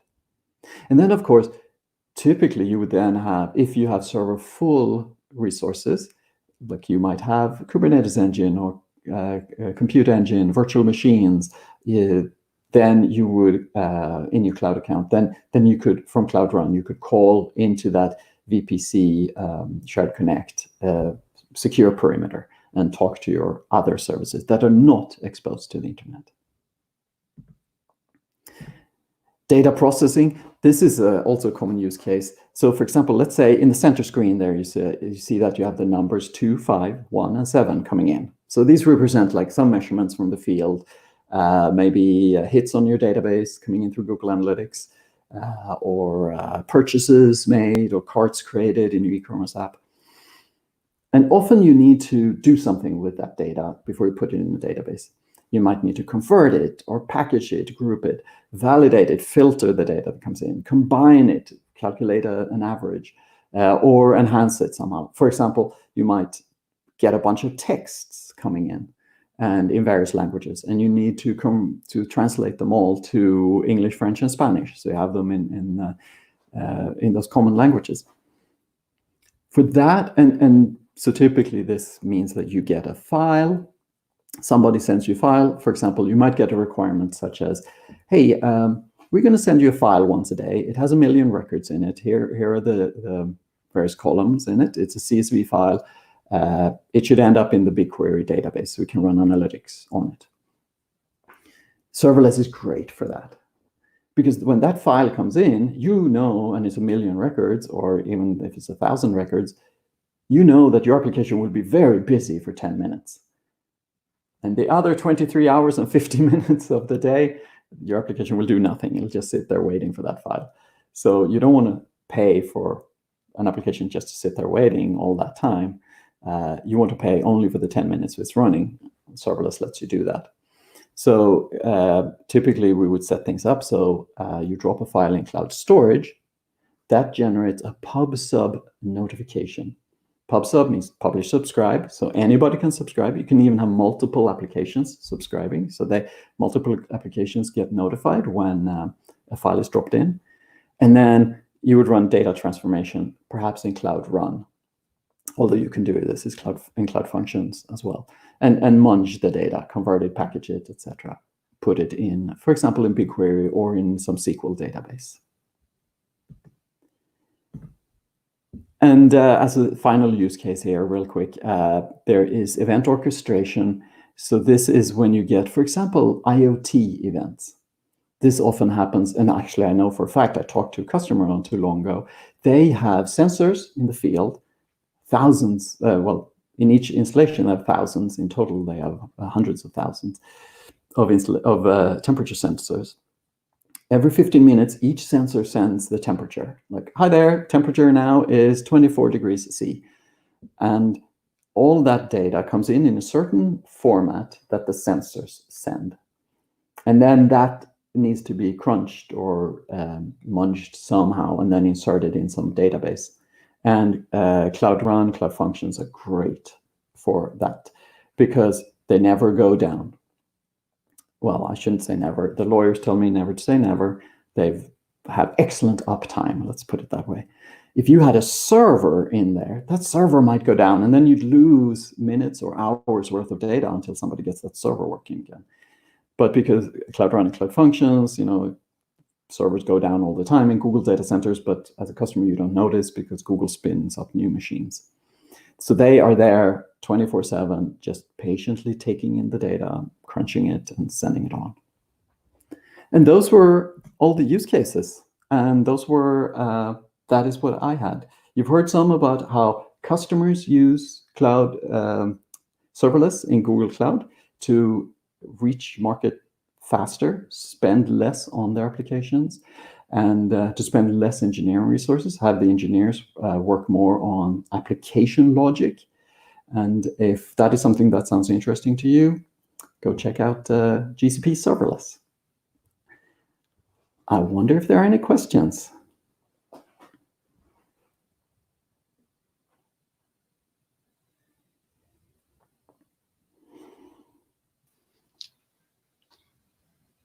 Hey, Jason. Hi, Martin. Sorry, bit of a lag there, trying to get myself connected. Yeah. Sorry about that. So No thank you. That was a great talk. Yes, we do have a few questions for you. Oh, great. So the first one I've got here, waiting for it to come up on the screen. Here it comes. So almost sold on Cloud Functions, but are there any types of computing that serverless is not suitable for? Oh, yeah, definitely. Right. And maybe in my talk, it sounds like serverless is the greatest thing. And in 2 years, there won't be server-full computing. Yes, there's certainly some things it's not useful for. So, for example, if you have a workload that's really high all the time, let's say you're a Hollywood studio rendering, doing computer animation then you typically have like 100%, all your servers are running at 100% all the time, day and night, because they're always rendering stuff. Serverless is not useful for that. Then it is better to have your own servers. Or if you do scientific computing, again, your computers are running all the time, crunching stuff. Or if you're building machine learning models, you don't run them in serverless. Either you run them on your own virtual machines, or you run them in another product, one of the other GCP products that is specifically built for machine learning. So high and consistent load, not serverless. Great. Okay.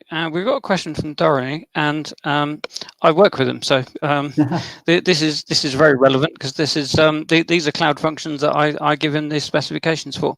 So he's asking, is there any way for Python-based cloud functions to test run on local before we deploy? So especially when they're triggered by background triggers like Cloud Firestore or PubSub or something like that. Right. So there is something that was released recently called the Functions Framework. And Google released it. It's open source. It's accepting bug fixes and enhancements from the community. Cloud Functions or Functions Framework. And that allows you to run locally and have the same code deploy. So Functions Framework, definitely check that out. I don't know about those background triggers. Sorry, I don't know the answer to that question. Okay, thank you. And the next question is from Edward.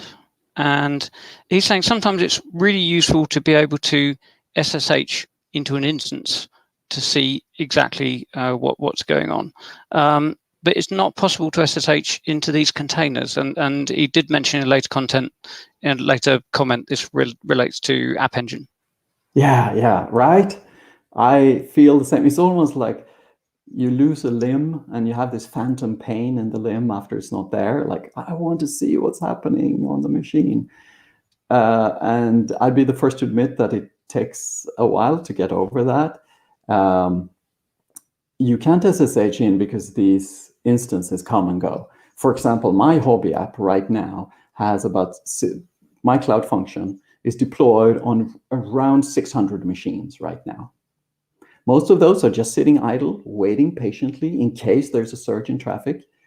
A few of those 600 are computing as we speak, but I don't know let's say 10 of them or 100 of them are super busy. I actually don't know how many, but they're deployed on 600. Some of them are super busy. I don't know which of the 600 are super busy. Who knows? So I don't know where to SSH in. So yeah, you have to rely on logs. And I should say one thing though. So you become really good at writing good logs to yourself. Second, there's something called the Cloud Debugger that does some of this. So you should check out Cloud Debugger because that is where you can actually put a breakpoint in your production environment. And it doesn't stop anything from happening in production. Code keeps running in production, serving users, but you get a sort of pretend breakpoint. You can see what all the variable values were at that point in the code. And then you can move the breakpoint. You can even have conditional breakpoints. So it's kind of like the power of local debugging, but actually in production where real people are running. So check out Cloud Debugger. Brilliant. Thanks, Martin. And hopefully that answers your question on debugging. And then we've got a question here.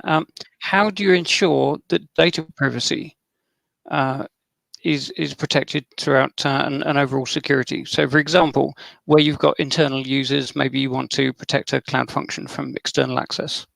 Yeah, definitely. And I purposefully did not include any of that in my talk because there's going to be an amazing talk by Jen right after this, I believe, where Jen is going to go through exactly how to do this. So you can do it. And I'm not the expert, but Jen is. Stay tuned. I know I will.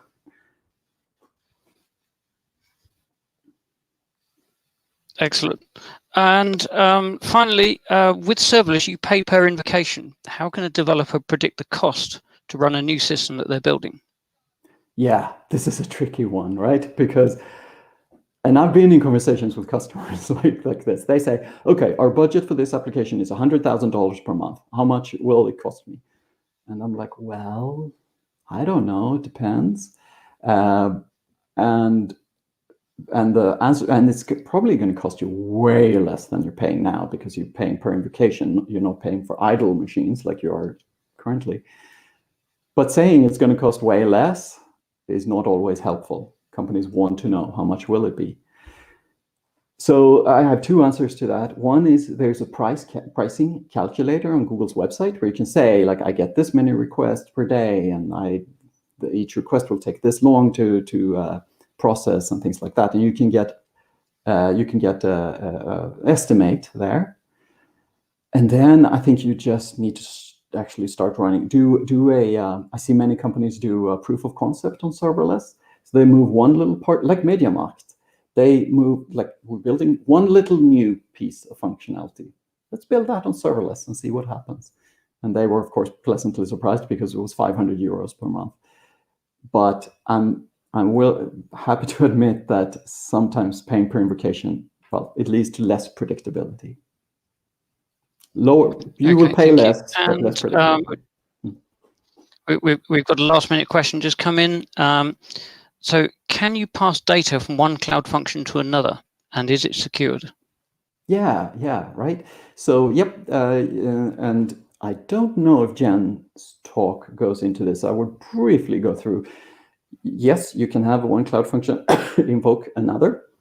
A cloud function runs as a special identity in the Google Cloud. It doesn't run as the user who's calling it. It runs as its own identity. So you can have like a front-end function that gets requests from users, and then that one can hit like sort of back-end functions that are hidden from the internet, that can't even be invoked from the internet, and they can hit that with those with privileged security. And there's a little dance you have to do with certificates and things like that. You basically need to make one extra call to get a certificate, and then you can do it. And then that is if you call. Yeah, and of course. Yeah. I was going to say you can use something else to pass data through. So, for example, I use Cloud Firestore as a messaging bus. So, one cloud function will write to Firestore, then that will trigger another function to react on the state, or use something like PubSub. Right, exactly, Jason. And if you do that, of course, your system as a whole becomes far more robust. Because if you have a daisy chain of functions, like function A equals B equals C equals D, synchronously, if any one of them in the chain is down, your whole application is down.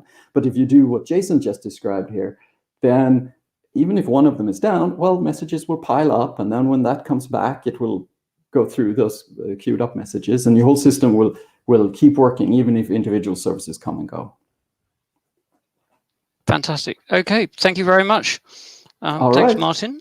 We do. You asked if Jen had any pointers on whether she's going to cover some security things on identity. So Jen is here. Hi, Jen. Hi, Jen. Hi, Jason. Hi, Martin. So do you want me to answer that right now? I'm not going to be covering specifically. So, sorry, I didn't give you much warning before I brought you in. You were in the middle of... Yeah, no, I'm not answering that part about cloud functions, but I think you answered it very eloquently. You just give those environments the various permissions that they need to be able to communicate with one another. And because they're outside of the client, it's entirely up to you to set it up that way. And yes, cloud functions can communicate with one another. You can call one cloud function from another cloud function, or they can share permissions. I like what you're saying, Jason, about using Cloud Firestore as sort of that bridge. If they can access the same database, you can have whatever kind of shared information that you need in that particular location. So, yeah. Excellent. I'll be watching your talk, Jen. Best of luck. Thank you. So, yeah, hi. Thanks, Martin, for joining us, and we look forward to catching up with you again soon. And let's turn Martin off. There we go. Right, Jen, it's you and I. So we've got a couple of minutes before you're due on. So you're scheduled to start at 6:15 UK time. Okay. We've known each other for a while from, I think we met at Firebase Summit in Amsterdam. Yeah. And you're responsible. You're responsible for helping me learn JavaScript promises. So thank you for that. It's quite a overwhelming process. So. Right. So a lot of people watching will know you from, you were the former host of Ask Firebase, and you've migrated to cloud. Do you want to tell us about that migration and how things are going? Yeah, sure. What you're up to? Yeah, so I switched to being on Google Cloud Platform about a year ago now, and it's been very enjoyable. Although you'll see with my current talk, I still utilize Firebase products pretty regularly. Ask Firebase was a really, it's challenging, it was interesting, it was very useful to sort of figuring out like what are these common questions people are asking. Led to a lot of like filing bugs and feature requests, but I'd say the biggest challenge is just like gathering good, useful questions that can be like explained mostly verbally, because we didn't use a lot of diagrams and stuff, and appeal to a large audience. So even a week and a half ago, I still get questions from other teams looking to implement that kind of #ask feature on for their own products and figure out like what are the ways that you can implement that. So yeah, that was one of the big things I was doing. Also, I was the DA for Firebase Cloud Messaging, in-app messaging. I did some things with Firestore. I did a lot more client-side stuff at that point with Swift and iOS. That's one of the things I miss working on cloud. I'm not so much touching iOS anymore, but I'm touching a lot of different things. So that's been really exciting. I'm part of a team that really works to tell that bigger story that I think Firebase does a really good job of, that better together story about how the products work together. So I'm excited to bring that same sort of collaboration energy that Firebase has to Google Cloud. Brilliant. And now I've seen you were on Get Cooking with Cloud with Priyanka. Yeah. Yeah. So you're back on YouTube working with cloud, and the thing I last saw you covering was probably what you're going to be talking about today, about securing App Engine. Yeah, I'm going to be talking about a little bit about identity platform, which I've touched upon in some of my video content, but I'm currently working on making a broader series on that with Max Saltonstall, who's another developer advocate, and we're really working on telling that super important, super challenging security story. So this is my starting point, and I hope that sort of walking you through what I did and what challenges I found might make it easier for other people to feel more comfortable to do so as well for themselves, because I've already made the mistakes for you. Right. Okay. I'm looking at the time. I'm eating into Goran's time. He's going to introduce you and your talk. So thanks, Jen, for joining us. And I'm going to pass over to Goran, who's going to do your introduction. Thanks, Jason.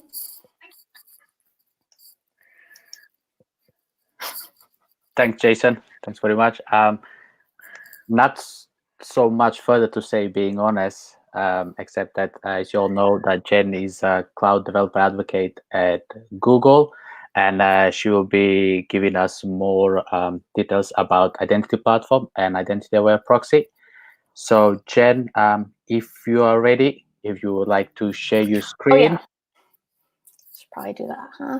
Yeah, it looks like Martin passed many details onto your talk, but I'm sure we'll be fine.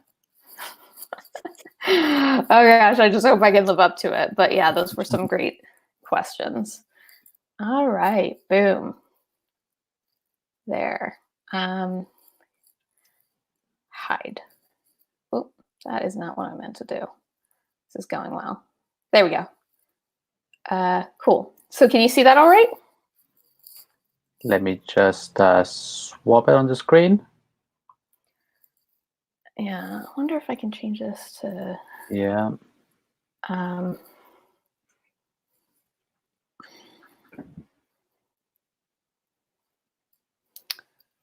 What? Yeah, because when I go to play it, it just wants to cover both my screens for some reason. Okay, so you can see this. There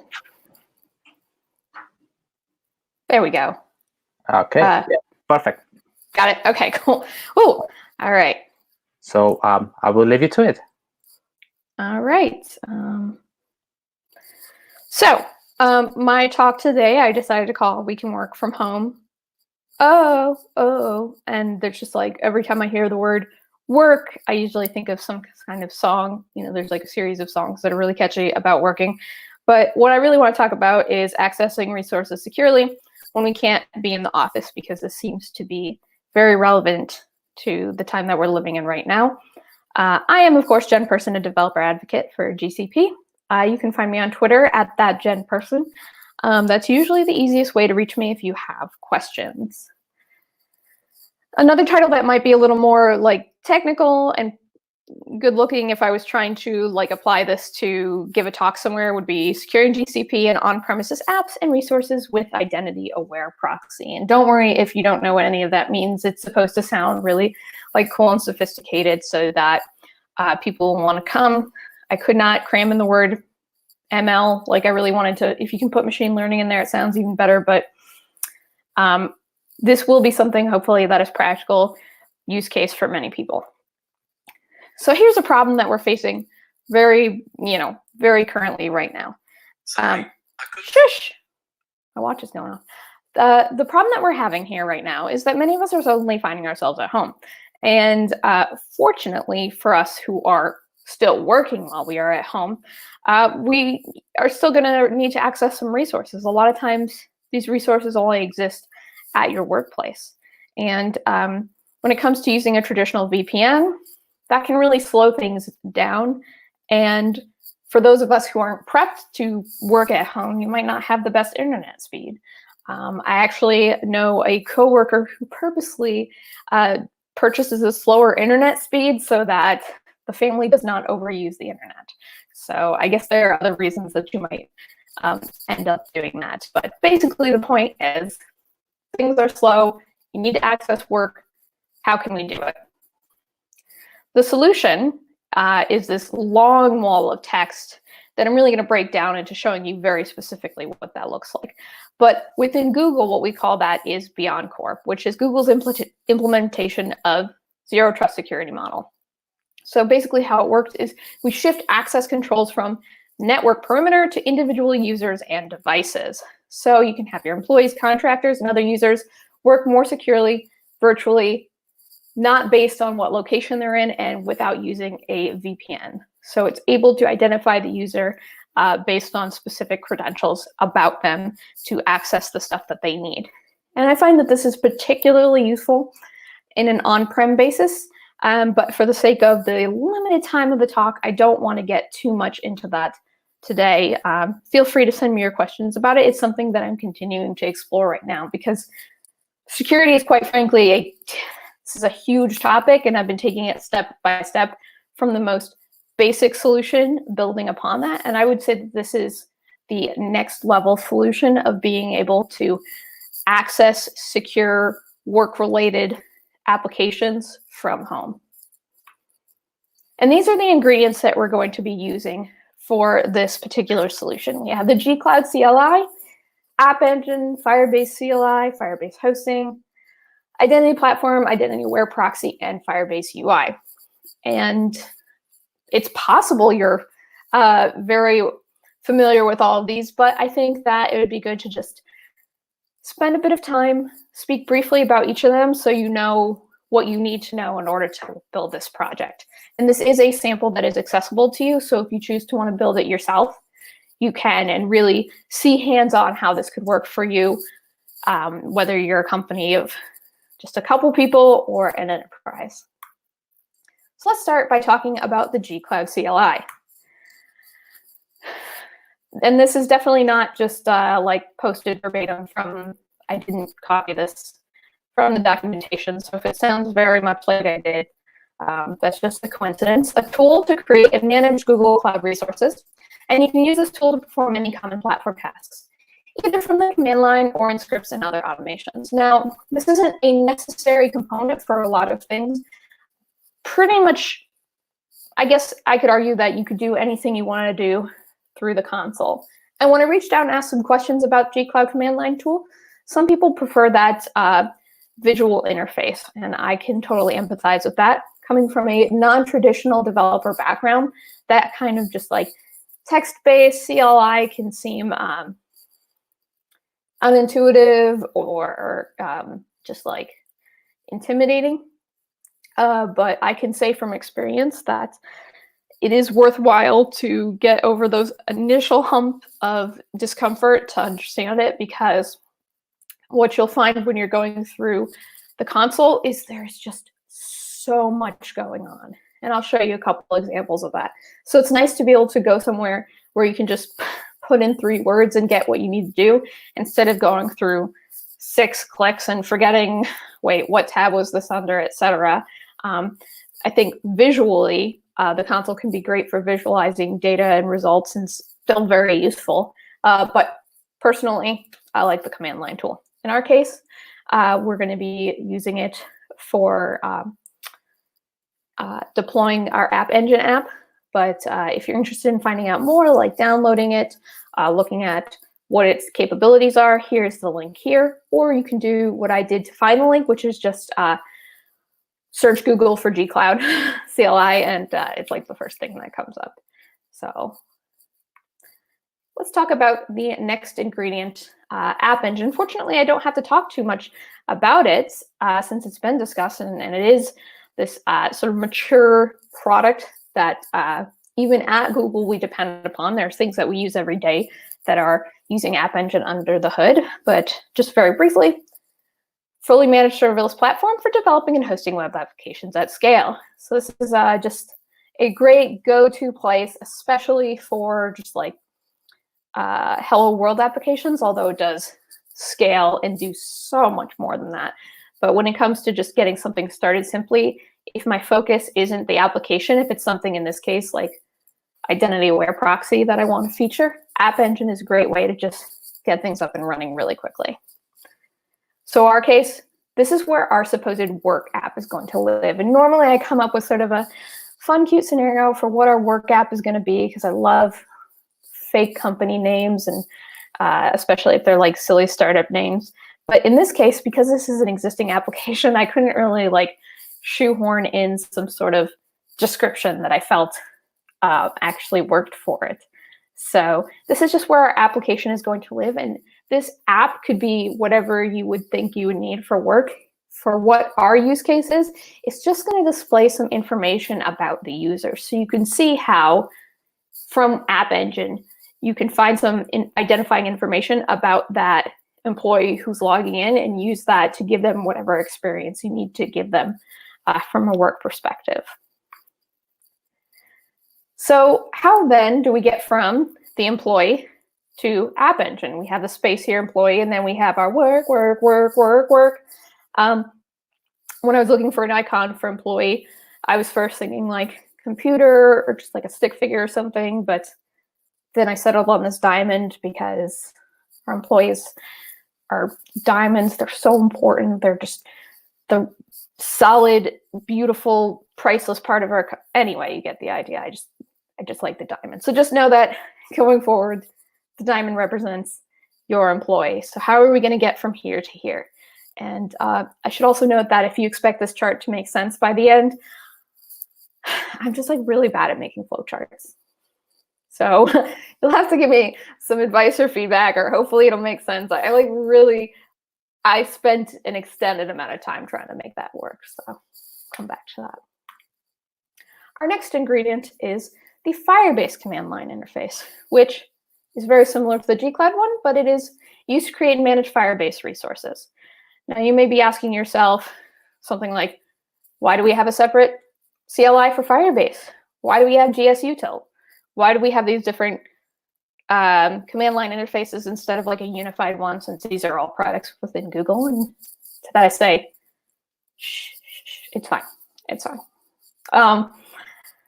There's no like particular reason I can give you right now, but if you want to talk about it more later, I'm happy to just sort of spitball ideas. But yeah, unfortunately or fortunately, because I like the Firebase CLI too, it's very cool, you need a separate CLI for this.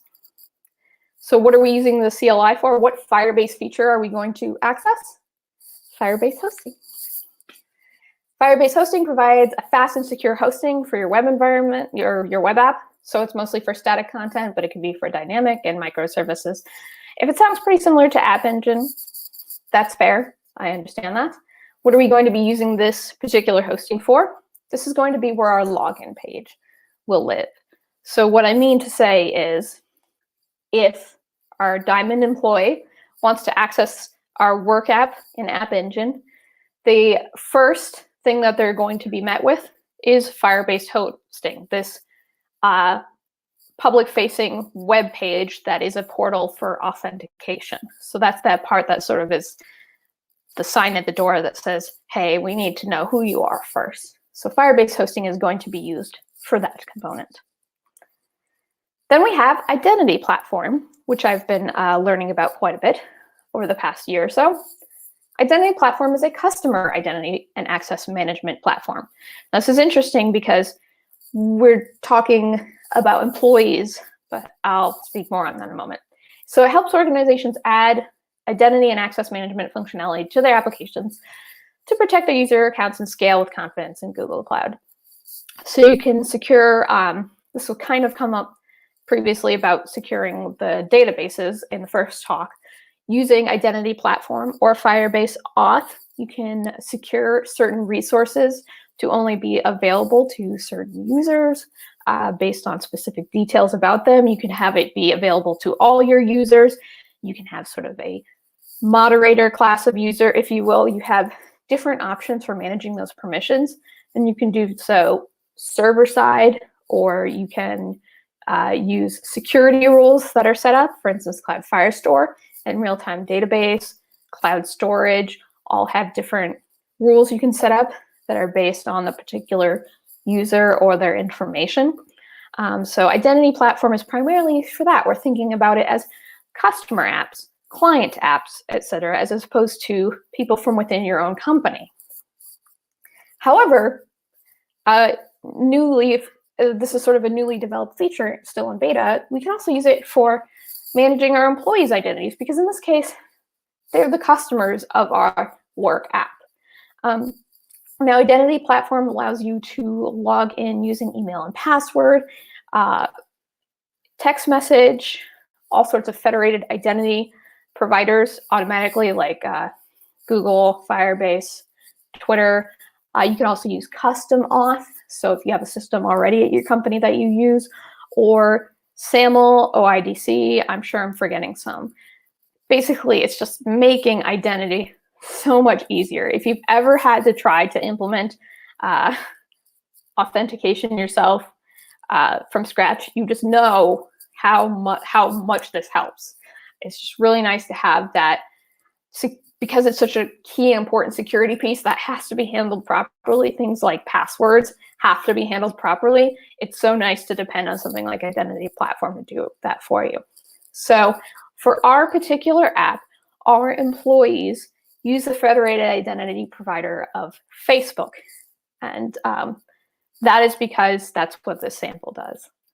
So you don't have to for your particular app. It's nice to use one that isn't just email and password or Google, because we want to show how that connectivity works with things outside of Google Cloud.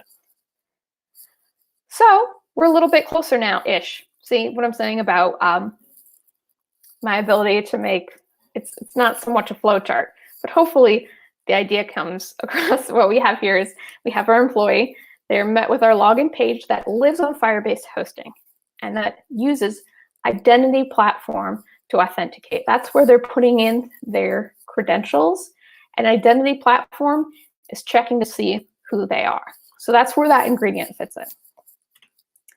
Next, we have Identity Aware Proxy.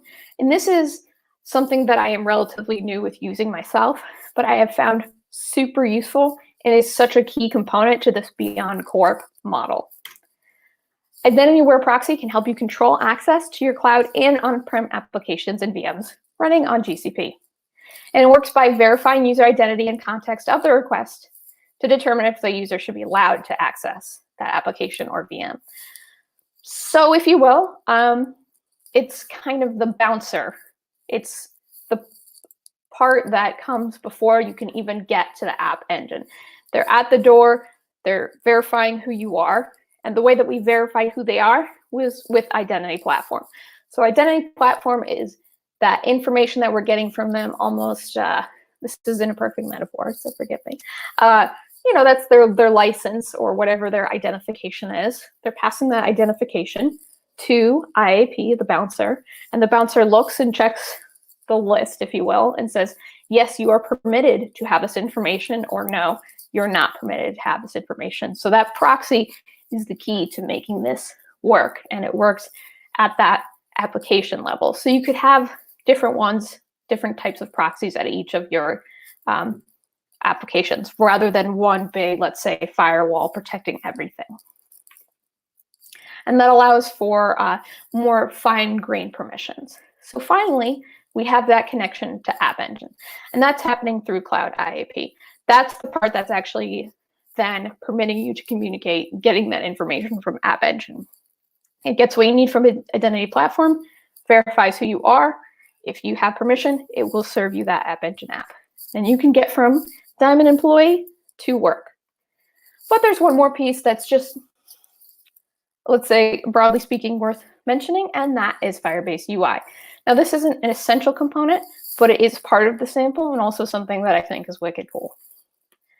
So it's a library built on top of Firebase Auth that provides a drop-in UI flow for use in your app, and it works on web, iOS, and Android. When it comes to building some sort of client app, I know I want to secure it off the bat. I don't want to start with insecure rules. If you've ever used Cloud Firestore or real-time database, perhaps you've gotten one of those emails saying that your rules are insecure. It's always good to start from minute one with secure rules, and a way to do that is to have auth set up already. And maybe you want to make a really nice, intricate, interesting auth page, but you also have to meet the standards of your identity providers. You know, each one, let's say Facebook needs you to have your icon a certain place, and it has to be a certain color and a certain size. In order to meet these standards, Firebase Auth just does all of that for you. So I really love that I can just drop it in and have an auth flow right off the bat. So I highly recommend checking that out. It makes the whole thing soups easy. It's basically the point that I wanted to make. And so that gives us this complete questionable flowchart that you see here. And why I put Firebase UI in green is because I thought that it was all sort of becoming too much of one color. And it's not so much an essential component, whereas the other ones are. So you could definitely do this flow without it. I just like having it there, and I kind of think it makes it almost look like a legitimate flowchart. So enjoy. Now, let's get into the meat and bones. We talked about all the different components, the ingredients of this Beyond Corp example, but there's an actual quick start that you can do to follow along to.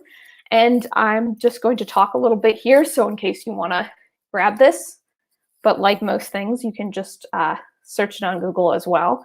If you just go to cloud.google.com/IAP/docs, I'm sure you'll see it there, but you can also get it very specifically from following this link here. This is what I'm going to show you, and certainly you could just walk through it yourself on your own time, but if you're like me and you opened it up and you saw how long it was and how many steps it was, you probably just wouldn't want to do it. So I'm going to break it down and show you that it's not so bad and tell you some things that I learned from doing it. So we're going to start this in the terminal with our first ingredient, gcloud. If you don't already have gcloud, again, just search Google for gcloud and see how to download it there. It's always good to start with gcloud components update. There are new components all the time, so I love just running that at first. And usually if I don't, after I run the first command, it tells me to do so. So might as well start, make sure everything's up to date. That's a good way to eliminate certain errors right off the bat. Then you're going to call gcloud auth login. Log in with the account that you're going to use for the project that you want to have App Engine on. If you're like me and you have multiple different accounts, you have your work one and your personal one and your testing one. And then like that other testing one, when you tested on the testing one, and then you're like not sure if it was right. So maybe you have like 2 or 3 different testing ones going on. Just make sure you're logged into the right account that you want to use. Then you want to create your App Engine app.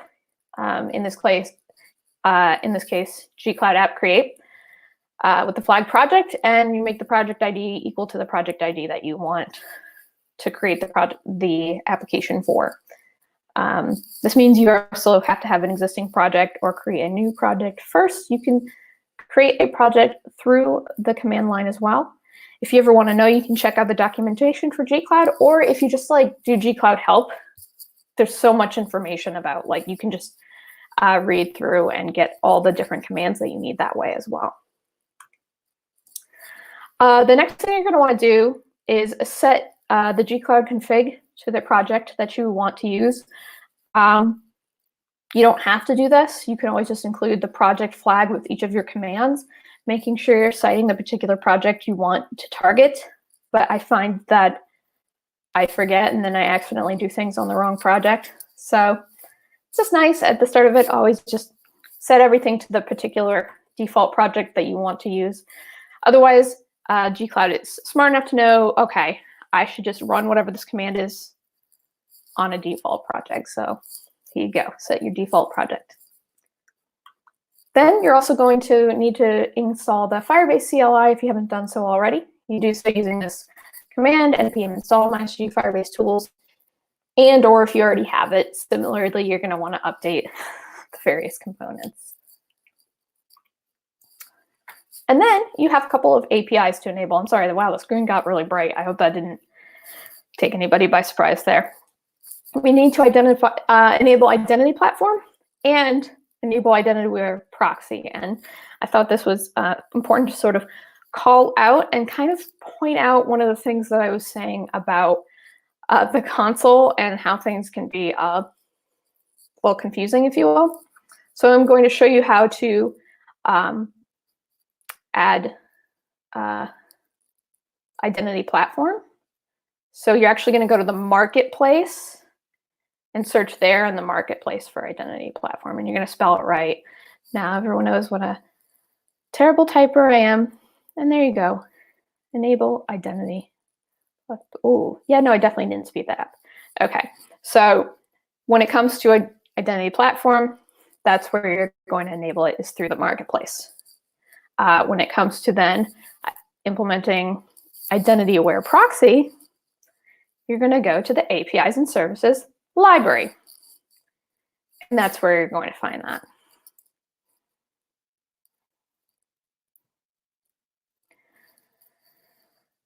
There you go. Now, I'll also mention, though, if for some reason you go to use a lot of APIs that you go to use, if they aren't already enabled, if you go to use them from the command line interface, it'll often just say, do you want to enable this, and then run it again. So that's another one of those convenient features, but just pointing out the different places you can find these products. So if you choose to do so from the console, you can find it. Next, we're actually going to get the code that we're using, the sample code, which you can find here. So git clone, it's Google Cloud Platform /IAP/GCIP, or dash, sorry, web-toolkit.get. I don't actually need to read it aloud, obviously. I'm just taking some time so you can take a look at it. And again, this is available through that quick start that I showed you the link for. So you don't have to memorize this. It comes from that quick start. Then you're going to change to the directory of the sample application. And this is where we're getting our App Engine app from. You're going to run yield npm install, because this is a Node app. And then you're going to run npm run deploy. Now this threw me off at first, because I knew what I would normally run in this case to deploy my App Engine app. So I looked in the package JSON, and I found that deploy actually just runs gcloud app deploy. So it's just kind of good to know what's really going on there under the hood, that you're just running gcloud app deploy, which is the command you use to deploy an App Engine app. Also, I wanted an excuse to use this magnifying glass that I made myself. I know it looks really amazing. It looks so good, I had to use it twice. So in this case, then you've deployed your app. Great, awesome. If you follow the link for it, this is what you're going to see, permission denied. And that's what we want right now. We don't want people to be able to access it. We haven't set it up so that you can. Right now, nobody can access it. It is expecting to have some specific information in order to be accessible. So we got to set up those next components. And that next component is going to be that hosting page where the user is going to authenticate so that they can share information with the proxy and tell it like, hey, I am in fact allowed to access this. So back in the project, you're going to change the directory to authui-firebase UI. This is where that hosting page lives. You're going to call Firebase login. You might call Firebase logout first. Because these are two different command line interfaces, you can be signed into two different ones at the same time, one for gcloud and one for Firebase CLI. And I'm definitely speaking from experience of what just happened to me when I tried to run this. So just trying to remove a couple of those roadblocks that you might face. Log into Firebase, call Firebase use, and put in the project ID of your Google Cloud project so that hosting and App Engine are existing on the same project. Then you're calling old npm install. And as an aside, I found that I was getting an access error, like a folder permissions error when I called this. Not everyone will necessarily get that. It depends on how you have your npm configured. But this particular step in package.json messed it up for me because it's trying to access something outside of that folder, sort of in a global state.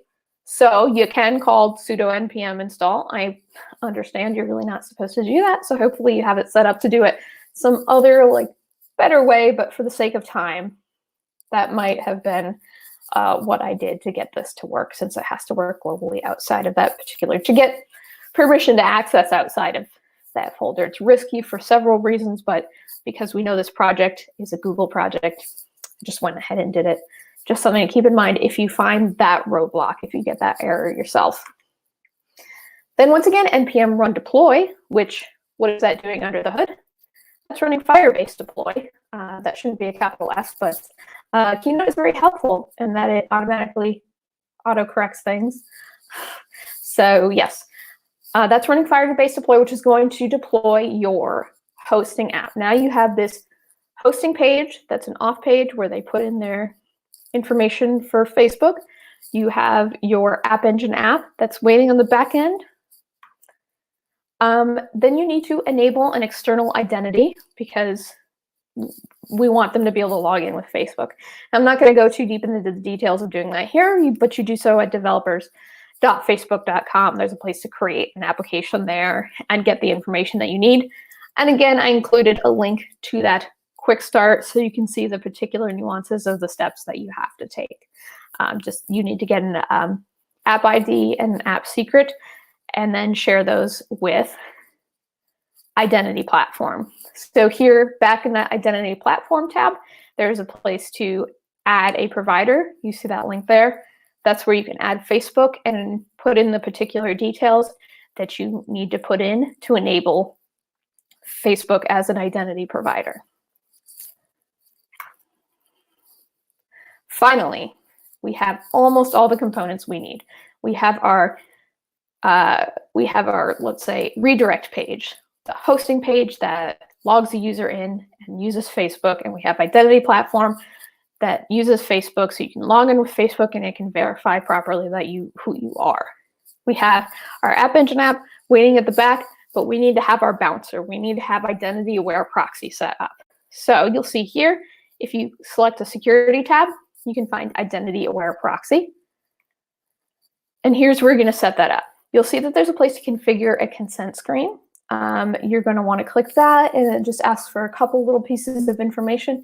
You basically want to let the client know what information they're agreeing to share with you by logging in. And that's where you configure what information you're gathering from them. Next, once that is implemented, you'll see a place to toggle on, if it's not already toggled on, your IAP for your App Engine app. And on the upper right, you'll see use external identities for authorization. And that's what we're looking to do. You'll see it's in beta, but as you know, everything's either in beta or deprecated. Seems, I used it myself, seems to be working really well. I would trust it. So click start. And then you put in what you want your redirection page to be. In this case, that's going to be your hosting URL. That's where your hosting URL goes, so that when a user is not yet authenticated to go to the App Engine app, proxy knows, serve them this page instead. And then you just select who has permissions then to use that. So back to our chart. Hopefully you've seen the different components that come together. We have our employee. They're going to be met with that hosting page. They're going to log in via identity platform that's made in this beautiful Firebase UI. That credential information is going to be shared with Cloud IAP, which then will serve them App Engine if they are permitted to look at it. And the result is a sample app with a whole bunch of your personal information on it, which is why I just sort of like basically blacked out everything on the page here. But yeah, essentially, like, you can see this for yourself if you have Facebook. You can see the live example that I have deployed at this bit.ly link. Now, I'm going to leave this up for just like a day or two, just because I don't want to be wasting money for a demo. But do feel free to check it out and see what that looks like, and see sort of what you'll get as a list of the information that was then shared with App Engine, which allows you to sort of see the potential of how you can cater that App Engine app to meet the need of that particular employee that you have, how you can have a unique experience for your different employees. Yeah, so I'll leave that up there, although I'm going to escape out of this. Hopefully you can still see it. But yeah, that's about all I have for that. I hope I didn't speak too fast, but do you have any particular questions? Hi, Jen. No, it wasn't too fast at all. It was actually quite good and quite interesting. We have a couple of questions that came in. So let me see. We have one from our own Jason, and he's asking, for a developer starting a new enterprise app using Cloud or Firebase products, should they use Firebase Auth or Google Cloud Identity Platform? That is such a good question, and I definitely wasn't completely planned to answer that question. No, actually, I do thank you, Jason, and it's so funny. When I first learned about Identity Platform, when it was first coming out, this was literally what I said. I was like, oh, wait, so you use the Firebase SDKs. Like, why? What does this do? What's the point? What's the difference? And Google Cloud has actually put together an interesting list that does a step-by-step product comparison with some checklists, and you can find that here at this link, identity-platform/docs, product comparison. But what I would say is, if you are looking at an enterprise app, you are going to want to start with Identity Platform for a variety of reasons. There are certain features that are only available on Identity Platform. Among them would be that SAML auth and OIDC, and as new features are rolling out, I'm noticing that they are primarily focused on Identity Platform, because we really want to build this product that can work at the enterprise level and have those enterprise features. So I highly recommend going with Identity Platform. Firebase Auth is great if maybe it's just like a startup situation, or like I definitely still use it for like demo apps, and you do have the ability to change your mind and make the switch. But just going forward, I would say in general, Identity Platform is a good case, especially when I just see where the effort is being allocated. Okay, that's great. Thanks very much for the explanation. I'm sure Jason had that one coming from the beginning of the talk. We have another one that is asking, can I control and access to VMs probably as well, or only App Engine? VMs as well. Yes, that's a brilliant question. Yeah, works on VMs, works on on-prem resources, works on things within GCP and outside of GCP. Again, I was starting with sort of that simplistic example, but if you, where did I go with my link? gorgeous slides. If you follow the link to Identity Aware Proxy, if I can find it, or certainly if you. All right. Okay. Cool. Here's the quick start. So again, if you go to IAP/docs, check out there. In addition to this particular quick start, they have other ones on other things, including how to handle this with VMs. So yes, we do really want this to be a means of accessing, protecting all of your services. Okay, that's great. Thank you. And we have another one as well, coming from Alejandro. This is amazing, obviously. How fast in average are all these ingredients to get you access to your workplace? Seconds, milliseconds? Oh gosh, that is one that I do not know off the top of my head what the average is for that. Certainly, there might be specific standards within BeyondCorp that has to be met. Let me find out for you and I'll get back to you. I'll either, this is going to live somewhere, right, on YouTube or something. I can come back to that. Or if you reach out to me on Twitter and ask, then I can respond to you there. But yeah, I don't know the particular amount of time, but the idea is to be super fast, faster than using a VPN. That's great. Thank you. So we are slowly reaching to end. Fortunately, we have only a couple of minutes left. So thanks very much, Jen, for the talk. And that was quite interesting. And for the catchy phrase about work, work, work as well. Hope everyone's going to have it stuck in their head all day now.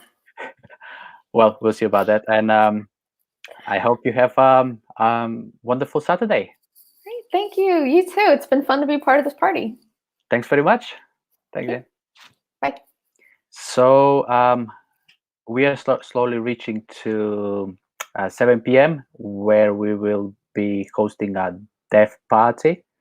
After this, let me just bring up my colleagues. There we go, Vladimir and Jason. Thank you, Goran. Hi, thanks, Goran. You're very welcome. So as you are all aware, we'll be having a Google Meet Hangout where we will meet other developers and also win prizes. The prizes are Google Nest Hub, Nest Home Mini, and Google Chromecast. Vladimir, Jason, do you have anything to add as well? Yeah, thank you, Goran. We had 3 amazing talks today, and it was really a pleasure to learn more about cloud technologies. And I think this is what really is demanded now. So, like as Jen just talked to us about identity platform and security, which is really what I would need to do, like if I would set up my remote environment. So yeah, I think it was very much informative. Jason, do you have something to add? No, I'd just like to say thank you to all our amazing speakers we've had today. Be sure to check out the YouTube recordings of any of the other tracks, or if you've been switching and you've just joined us, then come back and watch the whole cloud track. We've had 3 great speakers. We've also had some informal chats with Martin and Jen in between. So we look forward to seeing you in the party. Yep. Yep. Just want to say thanks very much, guys, and I hope you all enjoy it.